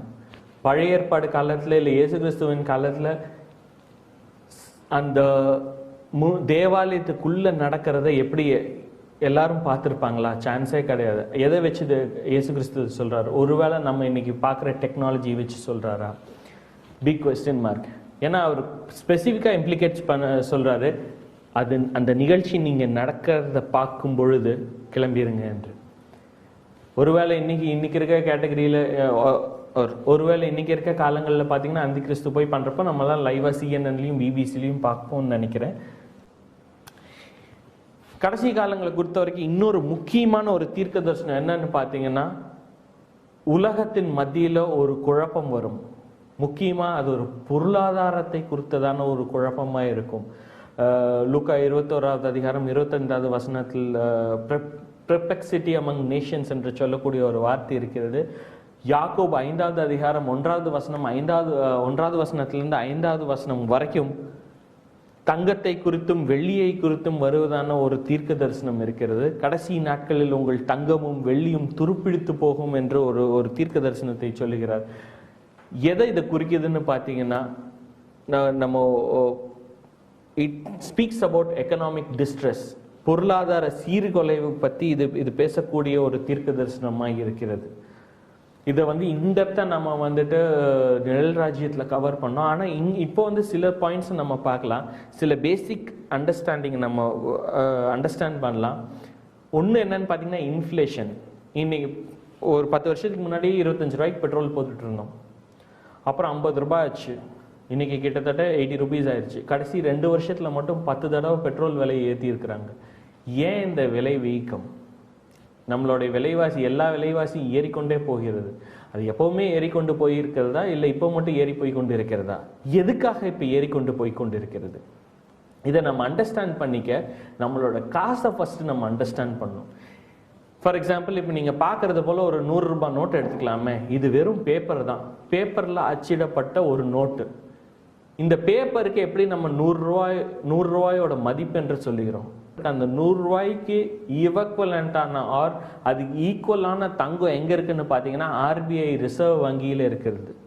ஸோ ஒரு தேசத்துல இவ்வளோ நோட்டு உள்ள புழக்கத்துல இருக்குன்னா அதுக்கு ஈக்குவலான தங்கம் வந்து கவர்மெண்ட் கிட்ட RBIல இருக்கு. அவங்க என்ன ஆக்சுவலா பழைய காலத்துல என்ன பண்ணிட்டு இருந்தாங்க, எல்லாத்துக்கிட்டையும் தங்கம் புழங்கி கொண்டுச்சு, எல்லாரும் தங்க காசும் வெள்ளி காசும் வச்சு வாங்கி கொண்டு இருந்தார்கள். அப்புறம் ஒரு காலத்துல கவர்மெண்ட் என்ன பண்ணுச்சு, தங்கமும் வெள்ளியும் எல்லார் கையிலும் இருக்கிறதுக்கு நம்ம தங்கத்தையும் வெள்ளியும் ஒரு இடத்துல வைப்போம், பேங்க்ல எடுத்து வைப்போம், அதுக்கு நிகரான வேல்யூக்கான அது அது அது அது அது எவ்வளோ வேல்யூ அதுக்கான வேல்யூ வந்து பேப்பரில் நோட்டை அடித்து டிஸ்ட்ரிபியூட் பண்ணுவோம். ஸோ மக்களுக்கு வந்து யூஸ் பண்ணது ஈஸியாக இருக்கும்னு வந்தது தான் இன்னைக்கு நம்ம யூஸ் பண்ணுற கான்செப்ட், மணிங்கிற கான்செப்ட். ஏன் இந்த விலைவாசி உயர்வு? இப்போ நீங்கள் பார்க்குற படத்தில் பார்க்குறபடி நம்ம தேசத்தில் மொத்தம் இவ்வளோ காசு இருக்குது. இந்த இந்த இந்த இந்த காசுக்கான ஒப்பான நிகரான அந்த வேல்யூக்கான தங்கம் வந்து RBI வங்கியில் இருக்கு.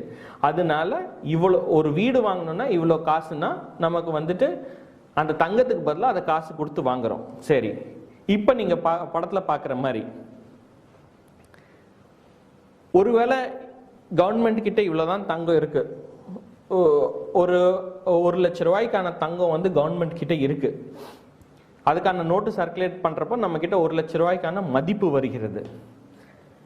அதே 1 லட்ச ரூபாய்க்கான தங்கத்தை கவர்மெண்ட் வச்சு 3 லட்ச ரூபாய்க்கான நோட்டு வந்து அவங்க வந்து கண்ட்ரியில சர்க்குலேட் பண்ண என்ன ஆகும்?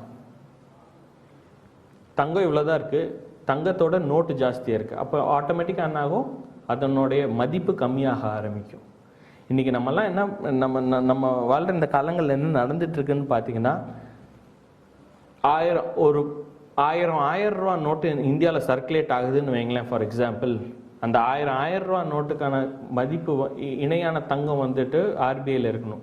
ஆனால் கவர்மெண்ட் என்ன பண்ணுதுன்னா, ஃபார் வேரியஸ் ரீசன் 1000 ரூபா நோட்டுக்கு மதிப்பான தங்கத்தை வைத்து கொண்டு 5000 ரூபா நோட்டை சர்க்குலேட் பண்ண ஆரம்பிக்குது. அப்போ தங்கம் அந்த அந்த அந்த ஈக்குவலான இருக்கிற தங்கத்தை எடுத்து விற்றா எவ்வளவுதான் வரும்? 1000 ரூபாய்க்கான நோட்டுக்கான தங்கம் தான் வரும்.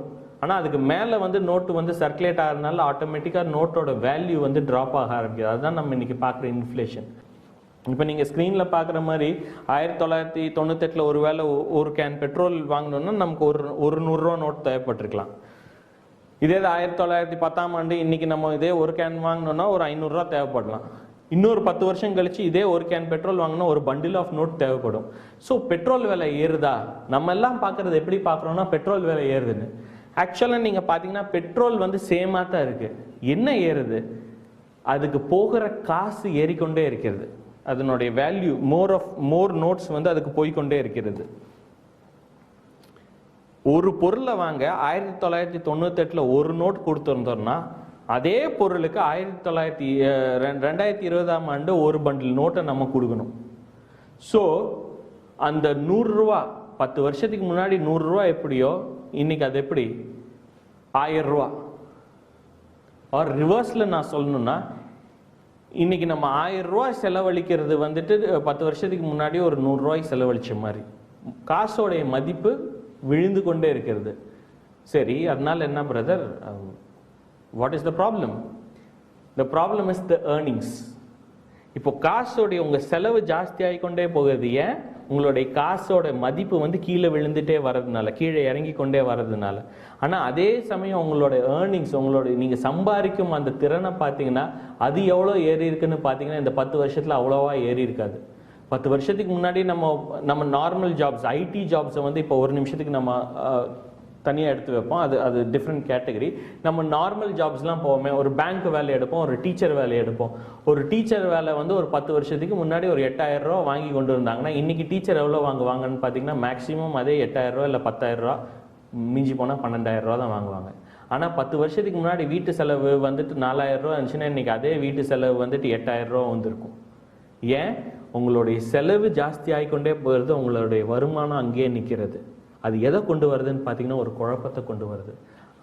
அந்த பொருளாதார சீர்குலைவுக்குள்ள தான், அந்த அந்த அந்த கிரைசிஸ்குள்ள தான் இப்போ நம்ம போய்கொண்டு இருக்கோம். ஏன் இது நமக்கு முக்கியமாக இருக்குன்னு பார்த்தீங்கன்னா, இன்னும் வரும் காலங்களில் இன்னும் இது ஜாஸ்தி ஆகும். இதனுடைய வீடியோஸை நம்ம வந்துட்டு இக்கால தீர்க்க தரிசனங்கள் உண்மையான்று சொல்கிற அந்த சிடியில் நம்ம இது இன்னும் இன்டெப்த்தாக டிஸ்கஸ் பண்ணியிருக்கோம். ஏன் வந்து பொருளாதார சீர்குலை வரணும், ஏன் அதை அந்தி கிறிஸ்து யூஸ் பண்ணி அவன் வந்துட்டு ஒரு தலைவனாக வருவான். ஹிஸ்டாரிக்கலாக ஏன் எப்பெல்லாம் இது யூஸ் ஆயிருக்குன்ற இன்டெப்த்தாக நம்ம இதை பற்றி டிஸ்கஸ் பண்ணியிருக்கோம். ஆனால் இங்கே நம்ம பார்க்குற ஒரே பாயிண்ட்டு, இப்போ இந்த வெங்காயம் வந்துட்டு 90 ரூபாய்க்கு போன வெங்காயம் 1000 ரூபாய்க்கு போகிறதுக்கு கிலோக்கு சான்ஸ் இருக்கா? 100% சான்ஸ் இருக்கு. இன்னும் பொருளாதார பிரச்சனை, கிரைசிஸ் பேசிக்காக பார்த்தீங்கன்னா it is all with money value. So நம்மளை சுற்றி இவ்வளவு ஈவெண்ட்ஸ் நடக்குது. கடைசி யுத்தத்துக்கான தளங்கள் ஆயுதமாக்கப்பட்டு விட்டன. இன்னைக்கு நம்ம எதிர்பார்க்குற அந்த பொருளாதார சீர்குலைவு வந்து கொண்டு இருக்கிறது.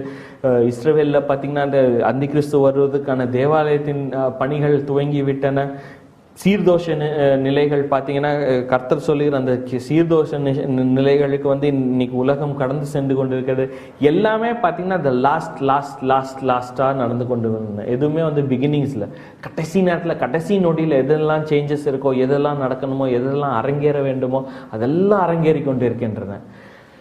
நானும் நீங்களும் என்ன பண்ணணும்? நான் எத்தனையோ விஷயத்த சொல்லியிருக்கேன். பட் ஹிஸ்டாரிக்கலாக ஒன்று சொல்லி நான் இப்போ முடிக்க விரும்புகிறேன். என்னன்னு பார்த்தீங்கன்னா, இது கர்த்தர் நமக்கு ஊதும் ஒரு எக்காலத்தின் சத்தம்.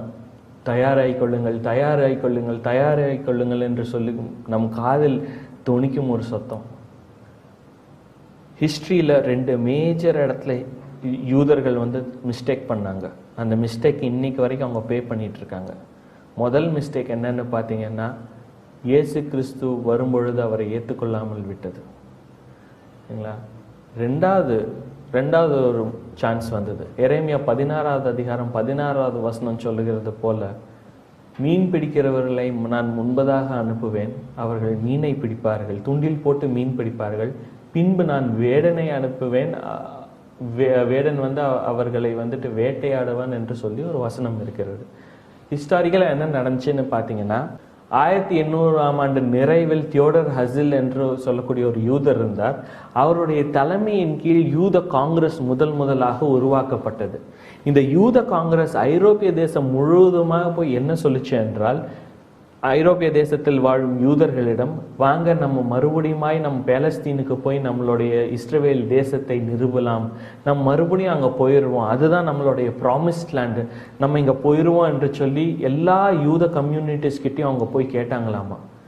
சில பேர் அவர்களுடைய அழைப்பை ஏற்று வந்து அன்றைக்கு இருக்க பாலஸ்தீனில் ஜெருசலம் நகரத்தில் வந்து செட்டில் ஆனாங்க. வெறும் ஒரு பாலைவனமாய் கடந்த ஒரு நகரம், சின்ன சிட்டி, அவ்வளோதான் ஜெருசலம். ஆனால் எவ்வளோ பேர் என்ன தெரியுமா, நிறைய பேர் என்னன்னு சொன்னாங்களாமா, அங்கே அந்த பாலைவனத்துக்கு வந்து நாங்கள் என்ன பண்ணுவது, நாங்கள் இப்போ இங்கே செட்டில் ஆகிட்டோம், நாங்கள் இங்கே பிஸ்னஸ் இங்கே இருக்குது, எங்கள் வீடு இங்கே கட்டியிருக்கோம், எங்கள் ஃபேக்ட்ரிஸ் இங்கே கட்டியிருக்கோம், எங்கள் குழந்தைங்க இங்கே படிச்சுட்டு இருக்காங்க, நாங்கள்லாம் இங்கே செட்டில் ஆகிட்டோம், இப்போ திடீர்னு வந்து எங்கேயோ ஒரு காட்டுக்குள்ளே என்னை கூப்பிட்றா, எப்படி நாங்கள் வர முடியும், அதெல்லாம் வர முடியாது, நீ வேணா போ, நாங்கள் காசு கொடுத்து அனுப்புகிறோம் என்று சொல்லிட்டாருக்கலாம். அந்த தியோடர் ஹசிலோடு கூட யார் வந்தார்களோ அவர்கள்லாம் பாலஸ்தீனில் முதல் வந்து ஜூயிஷ் கம்யூனிட்டி ஆனார்கள். ஆனால் இந்த பீரியட் முடிஞ்சோன்னு, அந்த மீன் பிடிக்கிறவனை அனுப்பி விட்டோன்னு அடுத்து யாரை எழுப்பினார்? கர்த்தர் வேடனை எழுப்பினார். அந்த வேடன் யார்? ஹிட்லர் என்ற மகா கொடிய அந்த டிக்டேட்டர் எழும்பினார், யூதர்களை கொன்று குவித்தான். இப்போ நிறைய பேர் கேட்கலாம், ஹிட்லர் கொண்டுட்டான், கடவுள் என்ன பண்ணார்? கடவுள் ஒன்றும் பண்ணல. கடவுள் அதுக்கு முன்னாடி டைம் கொடுத்தாரு. கடவுள் வந்துருங்கன்னு கூப்பிட்டாரு. ஏன்னா வர முடியாது, என் ப்ராஸ்பெரிட்டி, நான் இங்கே வந்து ஃபேக்ட்ரி கட்டியிருக்கேன், வீடு கட்டியிருக்கேன், இதெல்லாம் விட்டு என்னால் வர முடியாது கடவுளேன்னு சொன்னவங்களுக்கு அடுத்து ஹிட்லர் வந்தான். அந்த வசனம் சொல்லுவதை போல காடுகளிலும் மலைகளும் தேடி பிடித்து அவன் கொன்று குவித்தான். இன்னைக்கு கிறிஸ்டியன்ஸ்க்கு ஒரு ரெமனன்ட்டுக்கு இந்த தீர்க்க தரிசனம் ஒரு எக்ஸாம்பிளாக இருக்கணும். இன்னைக்கு வந்துரு, திரும்பிடு, உன் வாழ்க்கையிலேருந்து திரும்பிடு, உன்னுடைய வாழ்க்கையை பரிசுத்தமாக வச்சுக்கோ, கர்த்தருடைய வருகைக்கு நீ தயாராக, கர்த்தருடைய ராஜ்யத்துக்கான வேலையை பாருன்னு எவ்வளவோ பேர் எவ்வளவோ விதமாக நம்ம மத்தியிலெல்லாம் சொல்லி கொண்டிருக்காங்க. ஆனால் நம்மள நிறைய பேருக்கு நம்மளுடைய காதுகளுக்குள்ளே அது போவதில்லை. ஏன்னா நமக்கு கண்ணுக்கு முன்னாடி தெரியறதுலாம் என்னென்னு பார்த்தீங்கன்னா, நம்ம இப்போ செட்டில் ஆகிருக்கோம், நம்ம டைத் கொடுத்து கொண்டு இருக்கோம், நம்ம வந்துட்டு நிம்மதியாக இருக்கோம். இங்கே விட்டு எவ்வளோ பேர் நம்மள மிஷினரியாக இப்போ போக ரெடி, எவ்வளோ பேர் நம்ம இப்போ எவ்வளோ வேலைகளில் இருப்போம், ரிசைன் பண்ணிட்டு மிஷினரியாக நம்ம எவ்வளோ பேர் இப்போ போக முடியும்? இல்லை நம்மளை விட்டுருவோம், நம்ம குழந்தைங்களை எவ்வளோ பேர் நம்மளாலாம் மிஷினரி அனுப்ப முடியும்? நமக்கெல்லாம் வந்து அது இப்போ பார்த்தீங்கன்னா கான்செப்டே வேறு. It's a different concept to us. என்ன கடவுளே ப்ரே பண்ணுறோம், அதோட கூட இருக்கும். இன்னைக்கு நமக்கு வந்து இது ஒரு எச்சரிப்பின் சத்தம். இன்னைக்கு வந்து வந்துரு என்று கூப்பிடுகிறார். நம்ம வந்து இன்னைக்கு காதில் கேட்காது. ஆனால் ஒரு காலம் வரும், சுவிசேஷத்தின் கதவுகள் அடைக்கப்படும். சுவிசேஷத்தின் கதவுகள் அடைக்கப்பட்டோம்னா வெளியே அழுதாலும் கிடைக்காது, புரண்டாலும் கிடைக்காது. அந்த கடவுள் ஒன்ஸ் க்ளோஸ்ட் இஸ் க்ளோஸ்ட். நோவாவோட பிழை கர்த்தர் மூடின மாதிரி சுவிசேஷத்தின் கதவுல என்னைக்காவது மூட போறாரு. இன்னைக்கு அதை கேட்டும் நம்ம மிஸ் பண்ணிட்டோம்னா அன்னைக்கு ஏன்டா மிஸ் பண்ணணும்னு இருப்போம். ஆனா இன்னைக்கு ஒருவேளை நம்ம டைம் இருந்துச்சுன்னா நம்ம உள்ள வந்துருவோம். இன்னைக்கு ஒருவேளை நம்ம கர்த்தர்கிட்ட நம்ம சரியா இல்லைன்னா இன்னைக்கு நம்மளை சரிப்படுத்தி கொள்ளுவோம். ஏன்னா கர்த்தருடைய டைம் நம்மளுடைய டைம் இல்லை. ஒருவேளை நமக்கு இன்னும் 10 வருஷம் இருக்கிறது மாதிரி தெரியலாம், இன்னும் 100 வருஷம் இருக்கிறது மாதிரி தெரியலாம். அவரோட கிளாக்ல வெறும் கடைசி 2 நிமிஷம் ஓடிக்கொண்டு இருக்கிற ஒரு டைம் இது. அவரோட டைமுக்கு நம்ம இம்பார்ட்டன்ஸ் கொடுப்போம். மேலும் கர்த்தர் உங்களிடையே இடைப்படட்டும். மாறனாதா. கர்த்தர் சீக்கிரம்